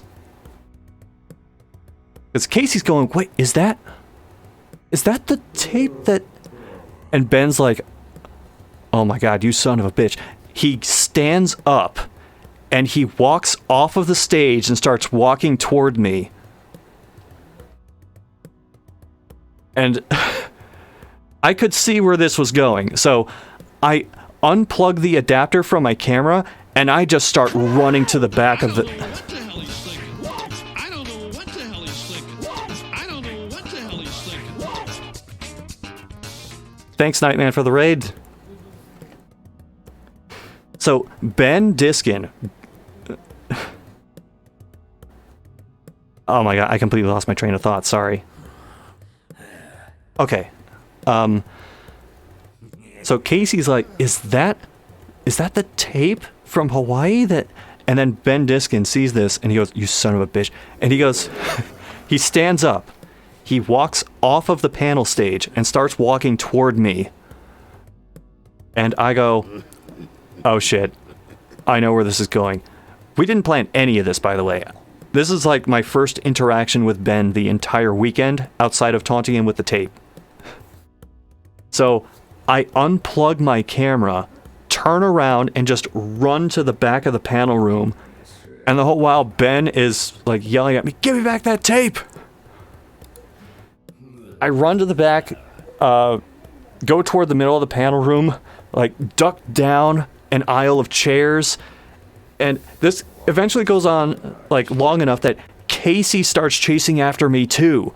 So I'm being chased by Ben Diskin and Casey Mongelo around this panel room while all these people are like laughing and wondering what the fuck is going on. Eventually, like, I have enough presence of mind because I've done one of these chase things before with, oh, hold on. Sorry, I just realized my mic was peaking. I have enough presence of mind from staffing a convention where I participated in a cosplay musical that would frequently do chase scenes that went out into the crowd, that I realized wherever the chase scene ends needs to be in a place where as many people as possible can see it. So I make my way like back to front and center, like in the middle aisleway, like 3 rows back from the stage. And then I just stop and turn around, and both Ben and Casey are like a couple feet away from me. And I just go, whoa, whoa, whoa, whoa, whoa, whoa, whoa, I'll tell you what. And I point at the screen, because they were playing on the Hawaii stage, and I go, one last trip through Hawaii. Winner takes the tape. And I specifically phrased it that way, because that is what Eric Sparrow says right before the final level where you face off against him to try and win the tape back. If you play through the game once and get to that scene again, there's a hidden ending that triggers, where Eric says, one last trip around the neighborhood. Winner takes the tape. And the player skater just punches him and takes the tape. Well, he like throws an elbow and knocks out Eric and just takes the tape, and you don't have to do the last level at all. So I specifically said that line, and Casey caught on to what I was doing, because Casey, in one smooth motion, like grabs the tape and like throws a feint elbow at me, and I just pretend like I took the hit and fell to the ground. And everyone in the panel's going like, yeah, woo, fuck Eric, yeah.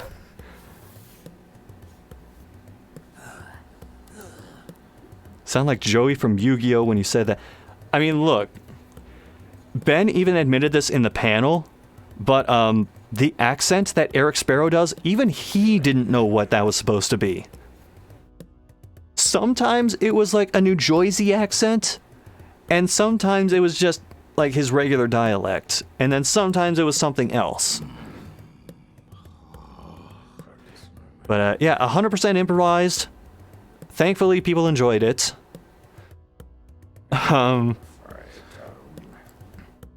So they take the tape up to the stage. I like crawl back to where my filming setup was, get the adapter back in the camera, and start filming again. And they start acting like they can like put it in the PS2 and play whatever's on it. And then Ben just looks back at me and goes, "There better not be porn on this." And I just yell back, "Serves you right for stealing it."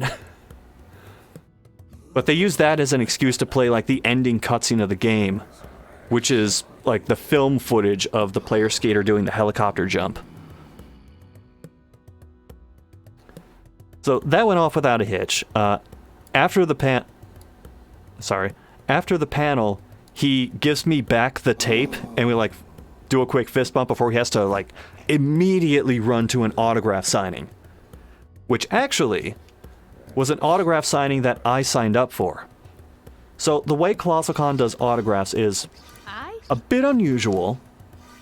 Instead of just saying, "This is the time when they're signing, line up if you want an autograph, first come, first serve," they do sort of like a Disney Fast Pass system. What you do is you line up at this kiosk, and they ask you, who do you want to go to an autograph signing for? And you say the names, and then they tell you the available time slots where you can go to get something signed by them. It's in like 15-minute increments. And I guess this is their way to avoid like having people line up for an autograph and then they're so far back and it takes so long that the line gets cut and they don't get anything. It's an unusual system, but I realize why they do it. Tell me what you need. Am I supposed to be doing something? So, I signed up for Ben's autograph session, like, right after the panel happened. And I brought a couple of things for him to sign. One was, outside of the Eric Sparrow stuff, he voiced, Johannes in Bloodstained Ritual of the Night. So I brought my Kickstarter backers sleeve for the game case and had him sign that. But I also brought my copy of Tony Hawk's Underground for him to sign. And he sees this and he goes, "You know what? How much of a dick can I be when signing this?" And I basically told him, just be as much of a dick as you want. And he just goes to town on this thing. Hold on, I'll see if I can pull up a picture of what exactly he did to this. Ah, there it is.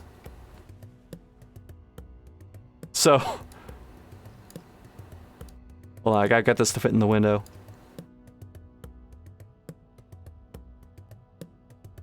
This is what he did. Crosses out Tony Hawk's Underground and writes Eric Sparrow's Underground. And then adds, "From your best friend Eric with quote-unquote love."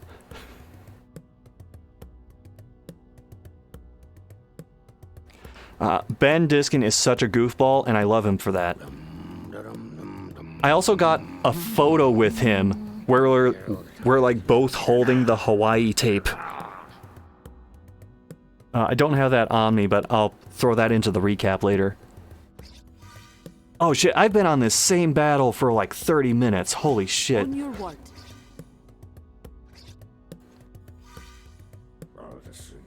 Ready.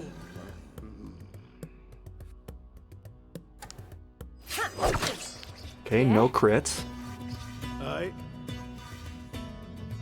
Ready. Okay, so that's 30 damage. On your word. What are we doing? Uh-huh. Yeah, I don't know if I'll be able to kill him Here. before the next turn.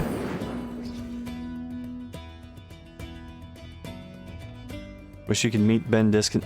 I don't know how many conventions he does.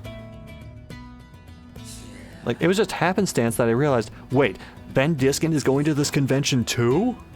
Oh shit, I gotta do something.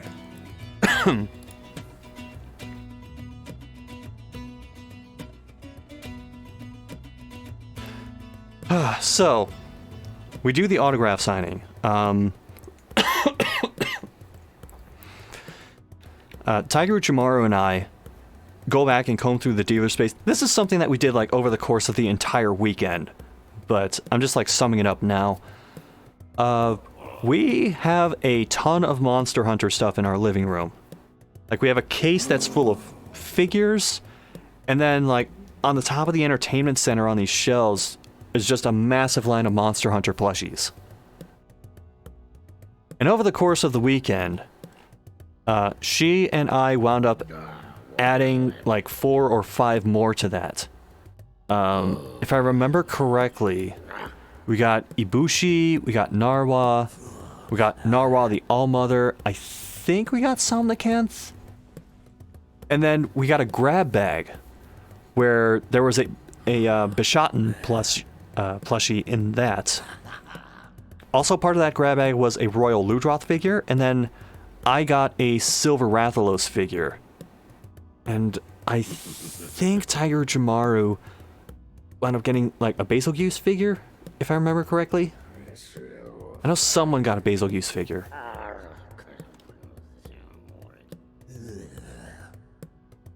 So later in the convention, there's another autograph signing we signed up for, and that was for Keiji Tang. So I realize he's coming, and well, like, 2 things ran through my mind. The first thing was, I actually had an encounter with him for the convention I was staffing, like 8 years ago. Aye? Ready.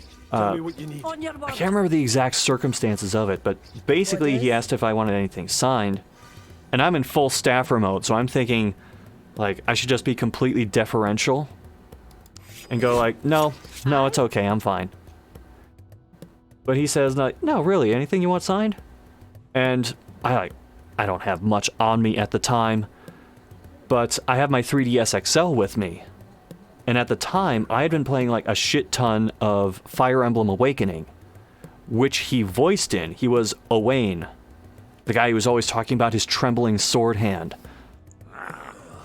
So, I go like, well, do you want to sign my 3DS? And he's like, sure. So he autographs it, and then he puts the words "sword hand twitches" on it. And I go, yeah, that's cool. Thank you.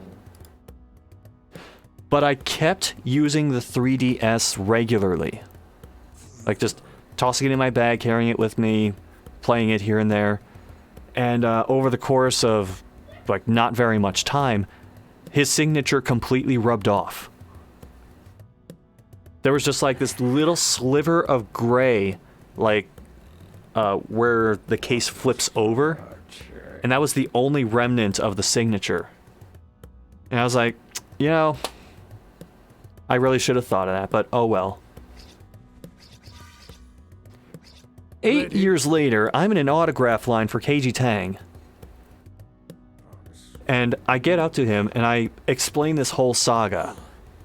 Like, I present the 3DS XL, and I go, 8 years ago, you signed this for me, but the signature rubbed off, and I have on my phone the photo of the original signature.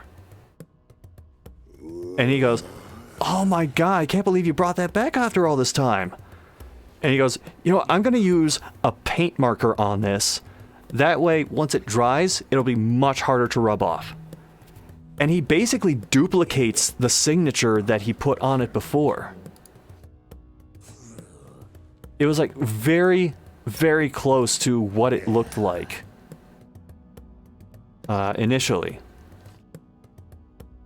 So I'm like really happy that that saga is over and done with, and I got the signature back. But there was one other thing that I really wanted him to do. So you may have heard me talk at a couple points about the redub of Bloody Roar 2, which Casey and Kira were behind. Well, they recruited a bunch of voice actors they knew, and one of them was KG Tang. He voiced Long in the redub. What should I do? Yes? Orders? So one thing, well, there were a couple of things. One was Blondie brought his copy of Bloody Roar 2, and he got Casey and Kira to sign the character profile pages for their respective characters. I brought that book with me because there was a miscommunication and he didn't get signed up. And got KG Tang to autograph the page for Long. But then I had these printed discs with the Bloody Roar 2 redub on them. And I had signatures for Casey and Kira on them. And I got him to add his autograph to the discs. And he seemed really glad that someone's recognizing him for this. And mentioning I hope I did a good job. And I just went oh, you were way better than the original English voice. And that seemed to make his day.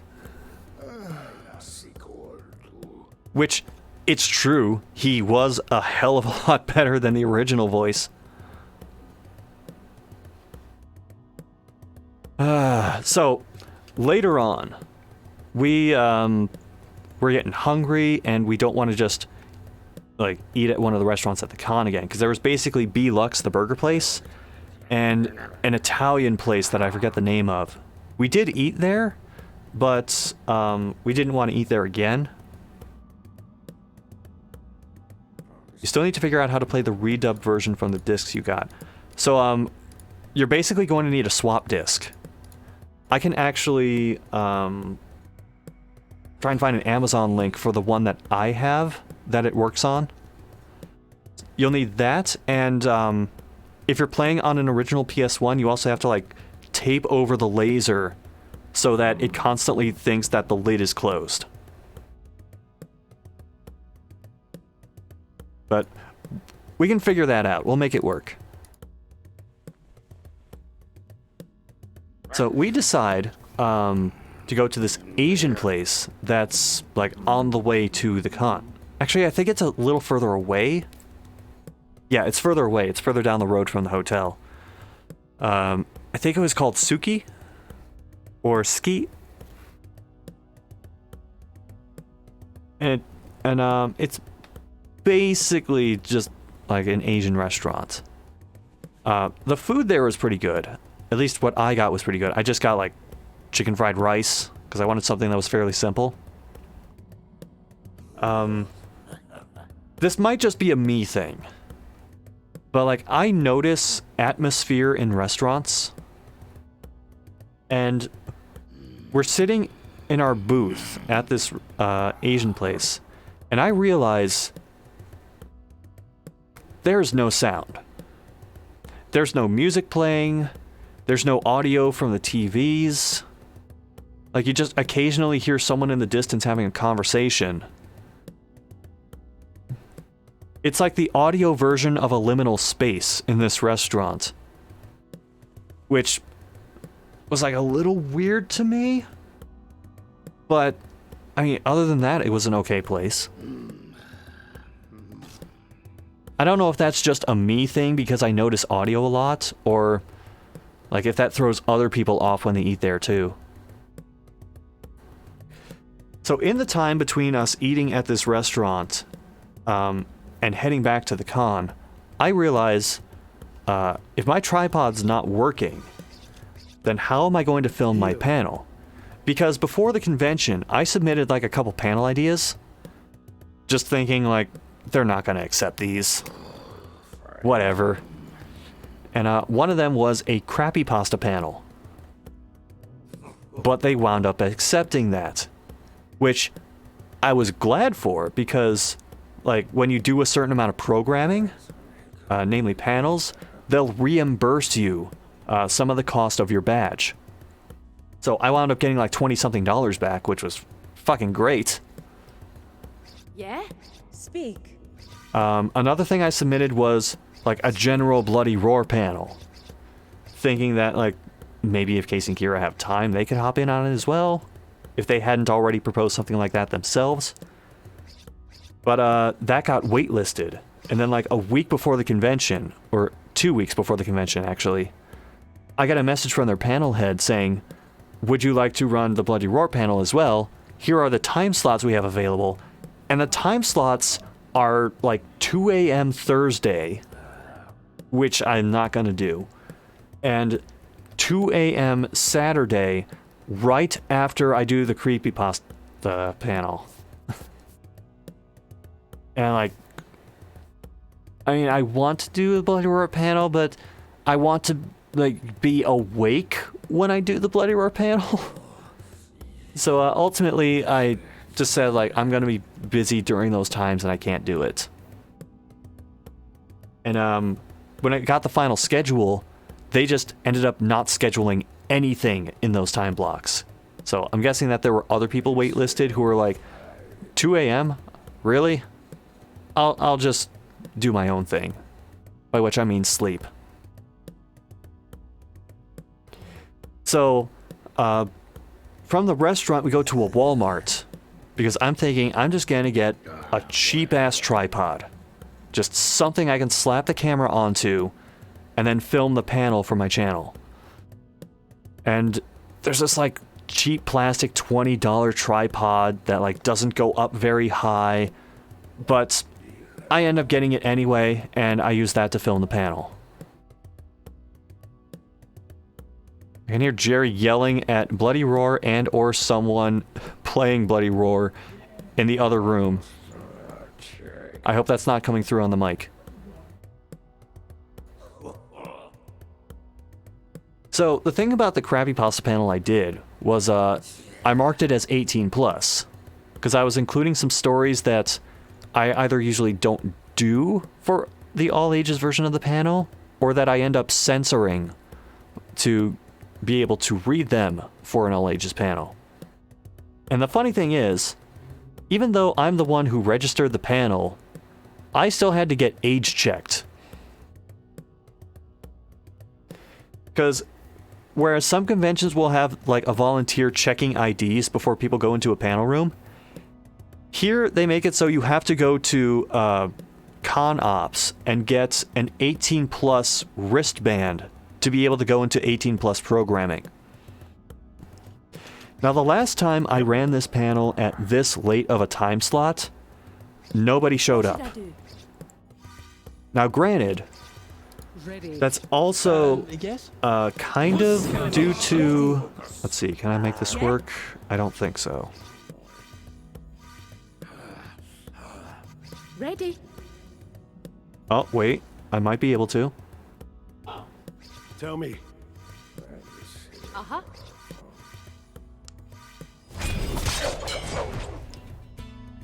Oh ho ho! I can make this work. Eating my brain! Excellent. Now granted, when I did that panel where no one showed up, my panel room had also been moved at the last moment. So it's very likely that people didn't even know where the panel was. Because the people who were running it were thinking, oh, you'll be in like a more prominent panel room, you'll have more space for seating. Yeah, but no one will know where the fuck I am. So that didn't work out. This panel, however, we wound up having like a couple dozen people, maybe a little more, which I'm amazed if one person shows up to my dumbass panels. So, I tried setting up for the panel, and usually what I do is I have an MP3 player with all the songs on it, and it takes an auxiliary cable. Auxiliary cables are incredibly common. Like every con I've gone to has had like an auxiliary cable that you can use to get audio through the speakers. Colossalcon did not have that. Instead, all of their audio ran through an HDMI cable. And I'm like, fuck. But before I went to the convention, I thought, you know what, I should have a backup for audio just in case. So I put all of the songs that I was going to play on my phone. And they said, okay, well, what kind of port does your phone have on it? And I think it's like USB-C. It's the rounded port. And they said, okay, we have a USB-C to HDMI adapter. We might be able to get audio through that. They could not get audio through that. So instead... Speak. Orders? Yeah? You know, I'm just gonna do this. Just to be safe. Strong as a bear! Full paetosa! Gentlemen, out of my way! Right now I'm ready. Skin them alive!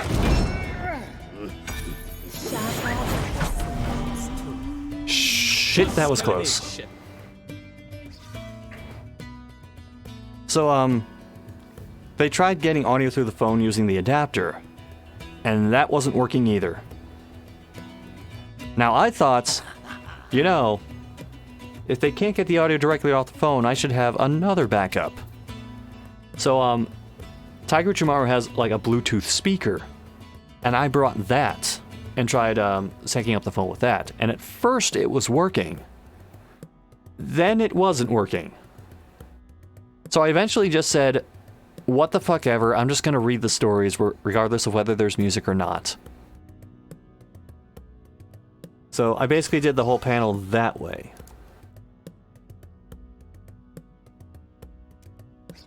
Yes?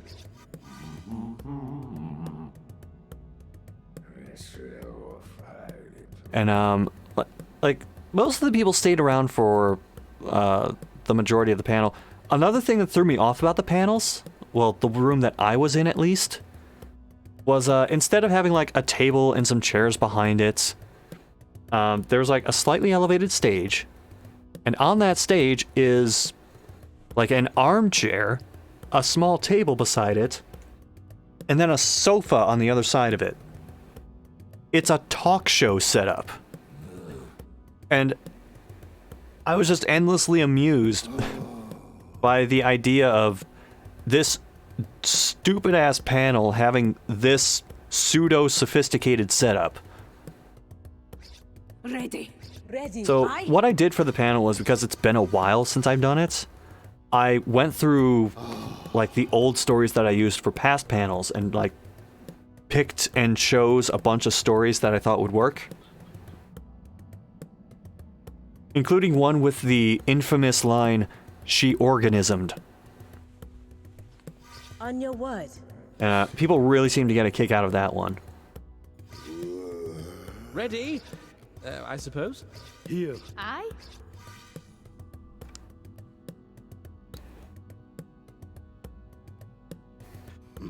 There was also a story I brought where I turn it into, like, a drawing exercise. Because there's a very confusing description of a monster, and I ask someone to draw what it looks like. And it's different every single time. The person that I got to do it this year, or this panel at least, basically just drew, I think it's Crobat from Pokemon? That's what it reminded me of. On your word. What are we doing? Alright, let me just do this real quick.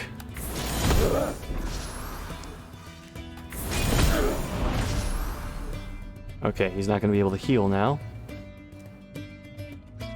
Yes? Orders? On your word. On your word. She can still taunt. Walk away and you won't get hurt. You shouldn't make me angry! Here. Speak. Oh, nice. So, I get the panel done. I'm really tired.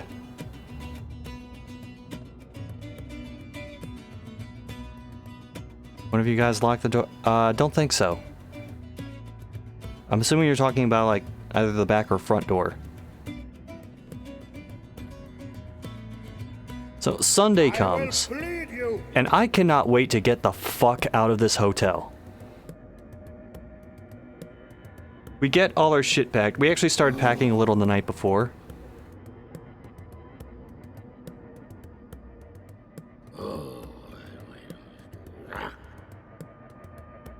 It's locked. Well, do you need it unlocked, or what's the context here?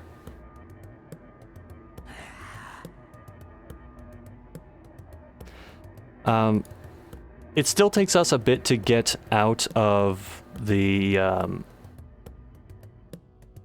Sorry, I completely blanked mid-sentence. You're outside. Okay, that would have been good to know. 1 second.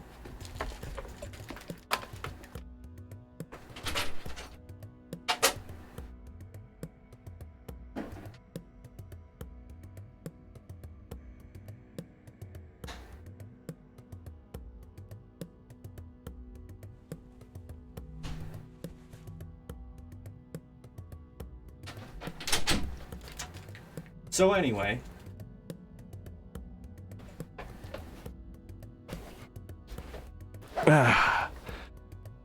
Sunday comes, I cannot wait to get the fuck out of this hotel. We actually started packing a little the night before, just so, like, the morning would go a little faster. Even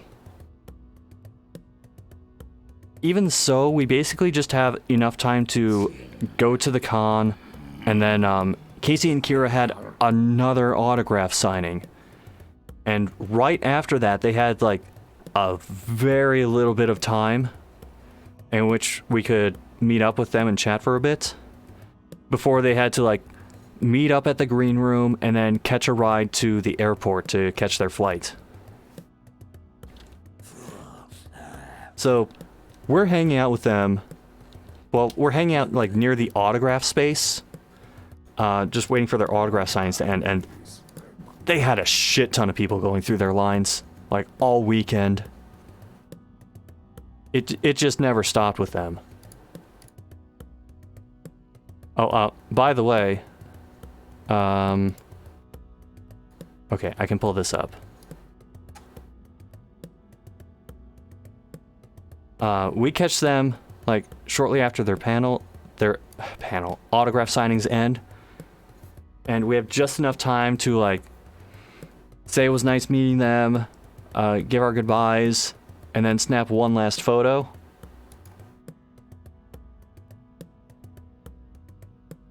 Which, now when my parents ask, like, who my friends are, I finally have a photo I can show of them that doesn't have me giving one of them the middle finger.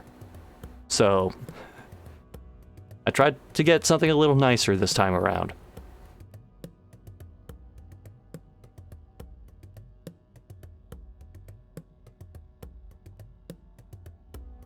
Can you ruin this somehow?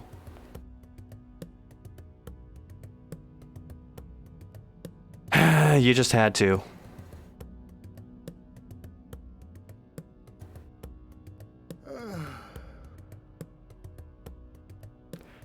And what foolishness is this photograph? Why is there what appears to be a Cheshire cat masquerading as a voice actor in the background? And who is this blonde fellow who seems to have a napkin over his mouth? Can he not eat like a proper gentleman? And why is the stranger in paradise? Who let the stranger into my paradise, damn it? And what is the meaning of this?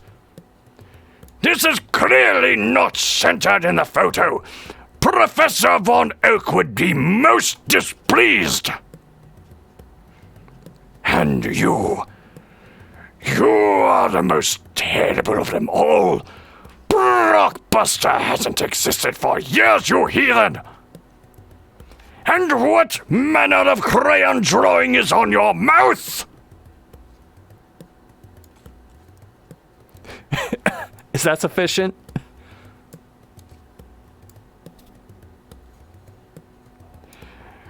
You're gonna fall into another closet door. Well, at least you'll be laughing and sober when you do it this time. By the way, I never did this.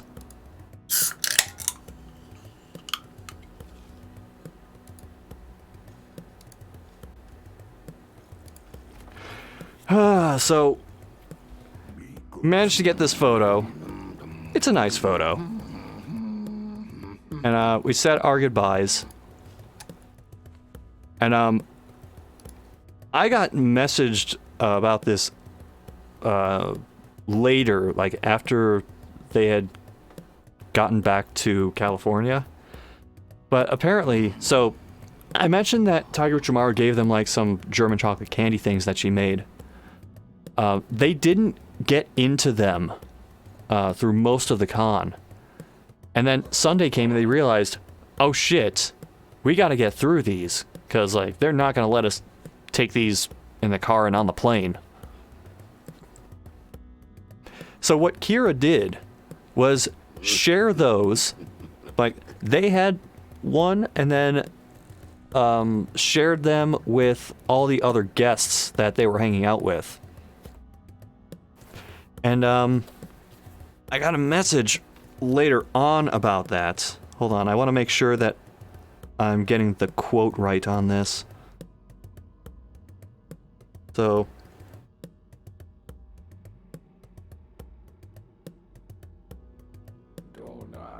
ah, crap, where's the message?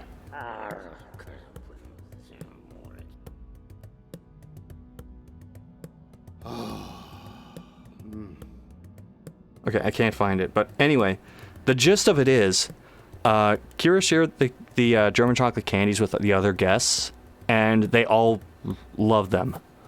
Hurry up. And I relayed that message to Tiger Chimaru, and she did not stop blushing for like a solid hour.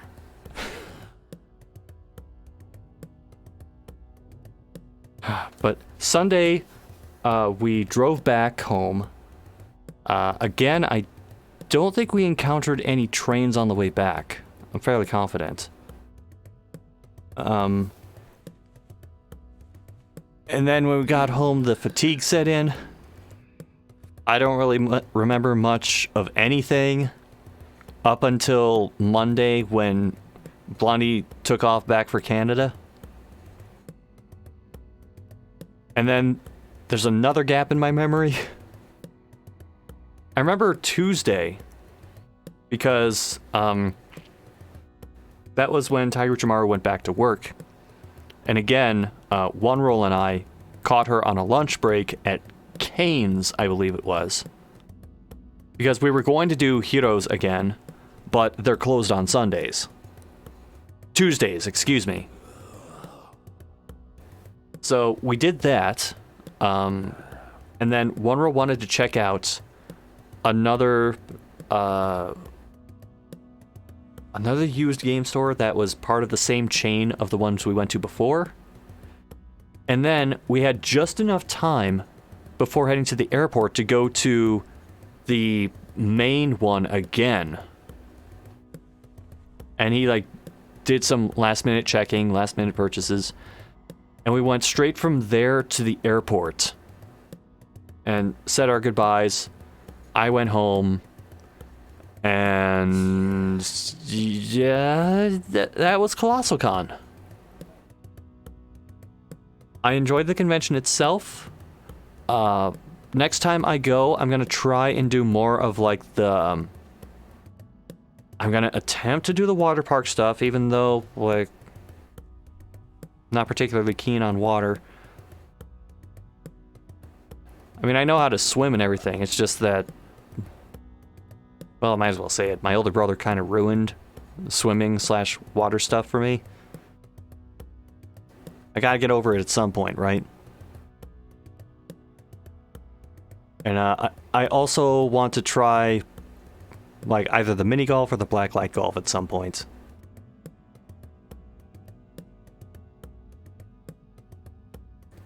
So how long have I been sitting on this one battle?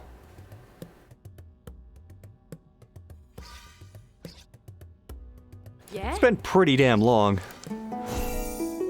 Wretched cacophony. Am I supposed to be doing something? Quite nice. Okay, let's see if I can get a crit on this.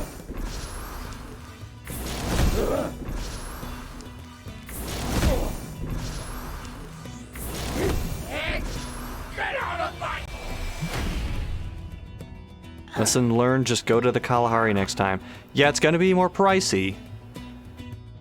But, I think it's easier to, like, get into the water park with that.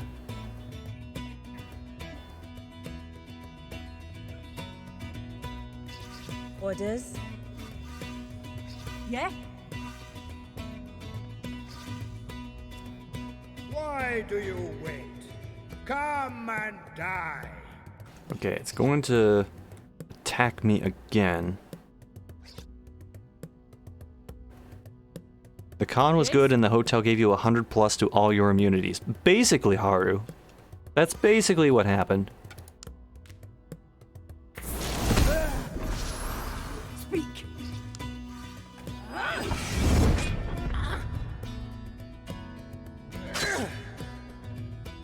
On your word.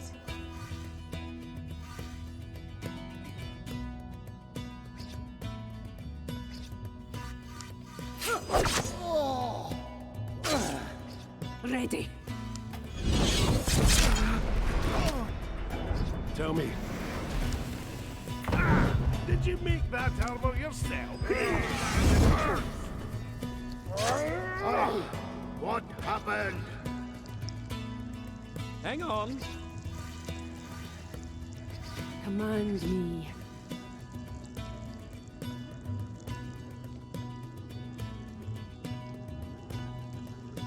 Oh yeah, if we did play Blacklight mini golf, we could just take one of the Blacklights back to the hotel room.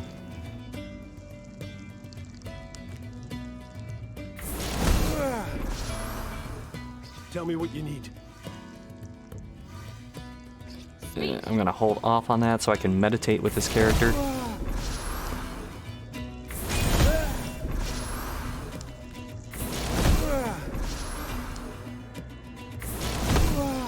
Aye. Yep. Ready.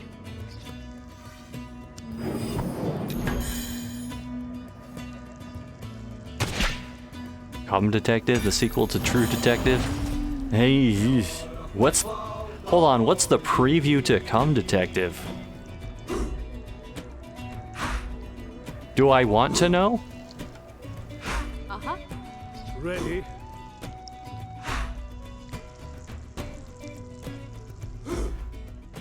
Wait a minute. If he can't act, On can your he still word. counterattack to physical attacks? Tell me.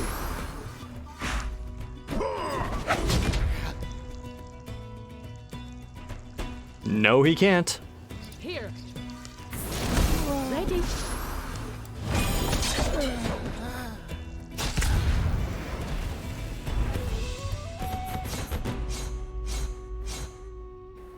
Change administration on the Discord so I can change my nick. Why?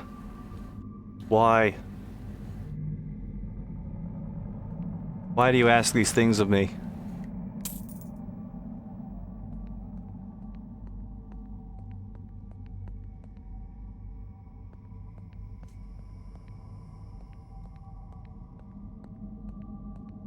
Yeah, if I remember this correctly... Yep, there's an audio... I almost said audio save. Auto save. For that door, because I believe you walk in, there's a conversation, and then a trapdoor opens and you go to the next section.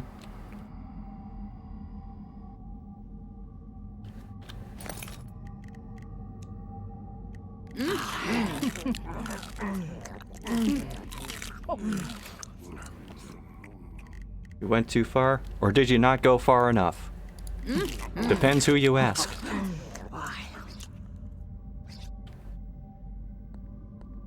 Ah, there you are. You are the assassins who killed Mangar, yes? And you have my reliquary. Well, no matter. I am a planner, a thinker. I have prepared for your... Why did he lift his skirt up at me? Eodvast's ancestors fitted this throne room with a way of taking care of petitioners who displeased them. What do you think?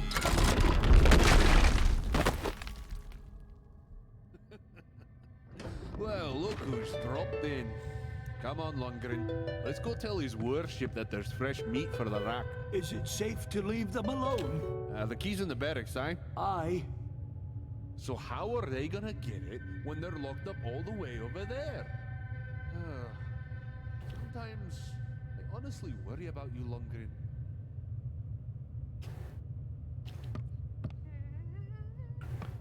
Alright, time to make our escape.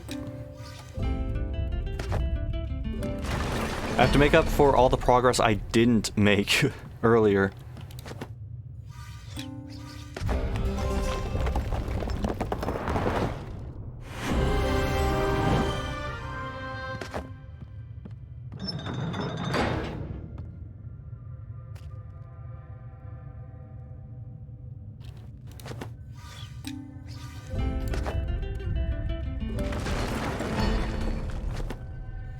Aye? Darkness take me. Oh, look! Locals!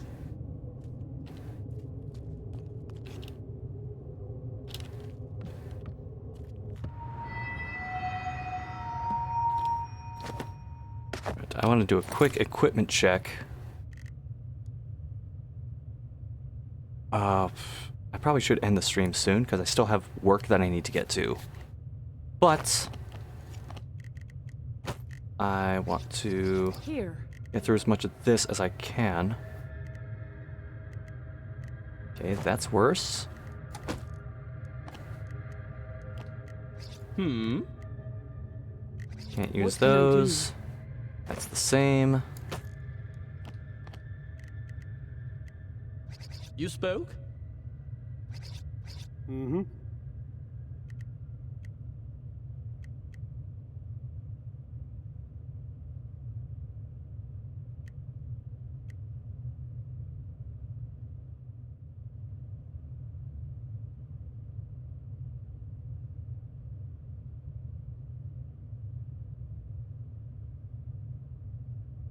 I would lose the Constitution bonus.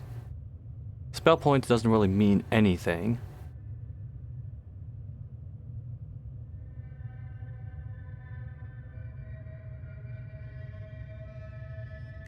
Wait, does he even have Eviscerating Gash? No, he does not.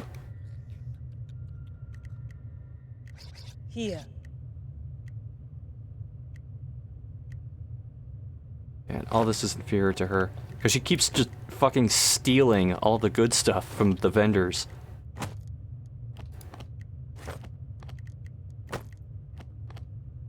What can I do for you? Aye.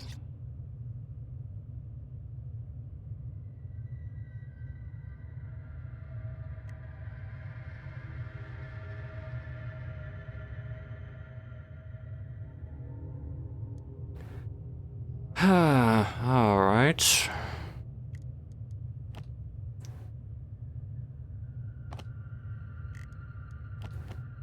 Actually, I'm going to drag these over here. And then swap them with this.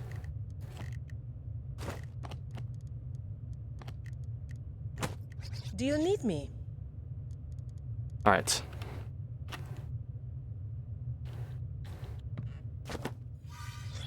Away I go.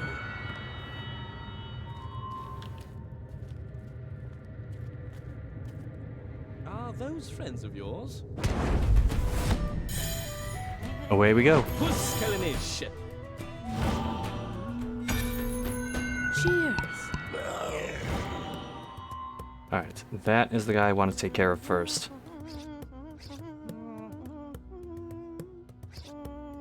Speak. You are my prey. What did you say? Darkness, take me.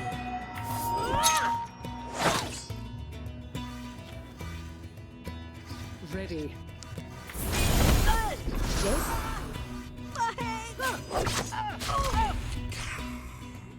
Excellent. Ready? I'm gonna beat you like an anvil. Move in position. Aye.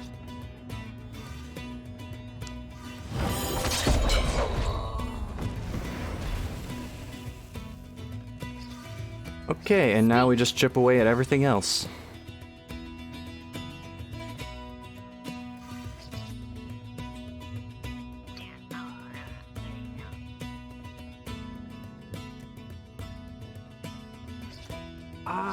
Am I supposed to be doing something? On your word. What should I do? Yep.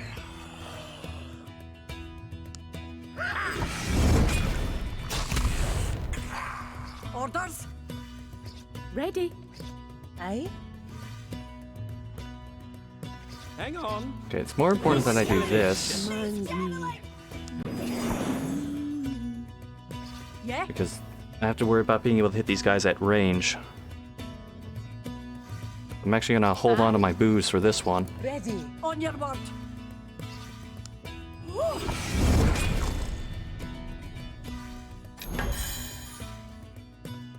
This is my turn. Mine! I'm ready!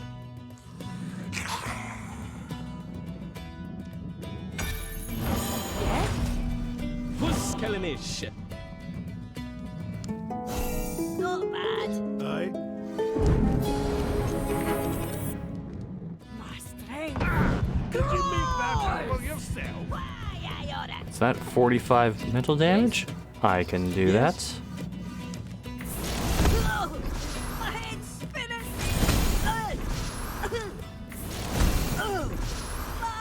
Probably won't get that one, My head. but it'll do decent enough damage to the others. Never mind. Another knot to my knot stick.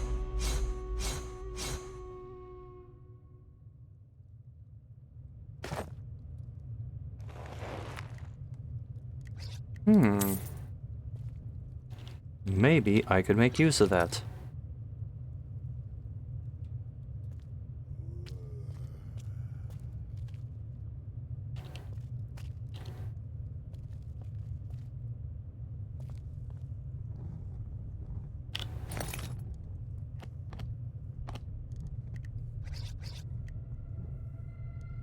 Yes? Damn it, it's the same thing. And the cell pile grows.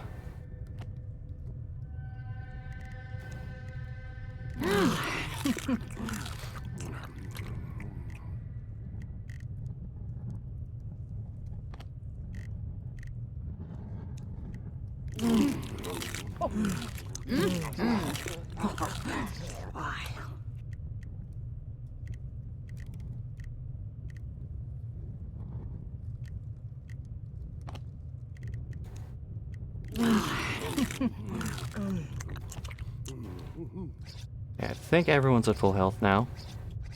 Yes.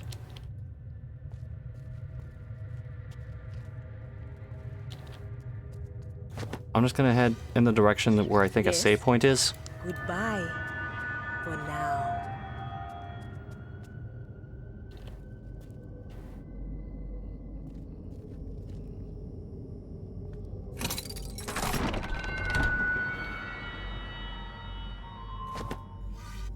Away I go.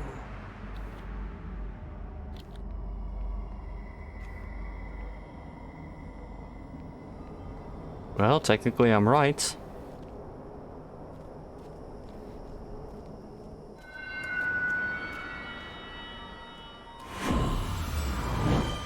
Okay. So at some point this weekend, I'm going to try and do like another proper stream where I'm not recapping a convention. And I'm not sure what exactly it'll be. It might be like the Tony Hawk level grind again.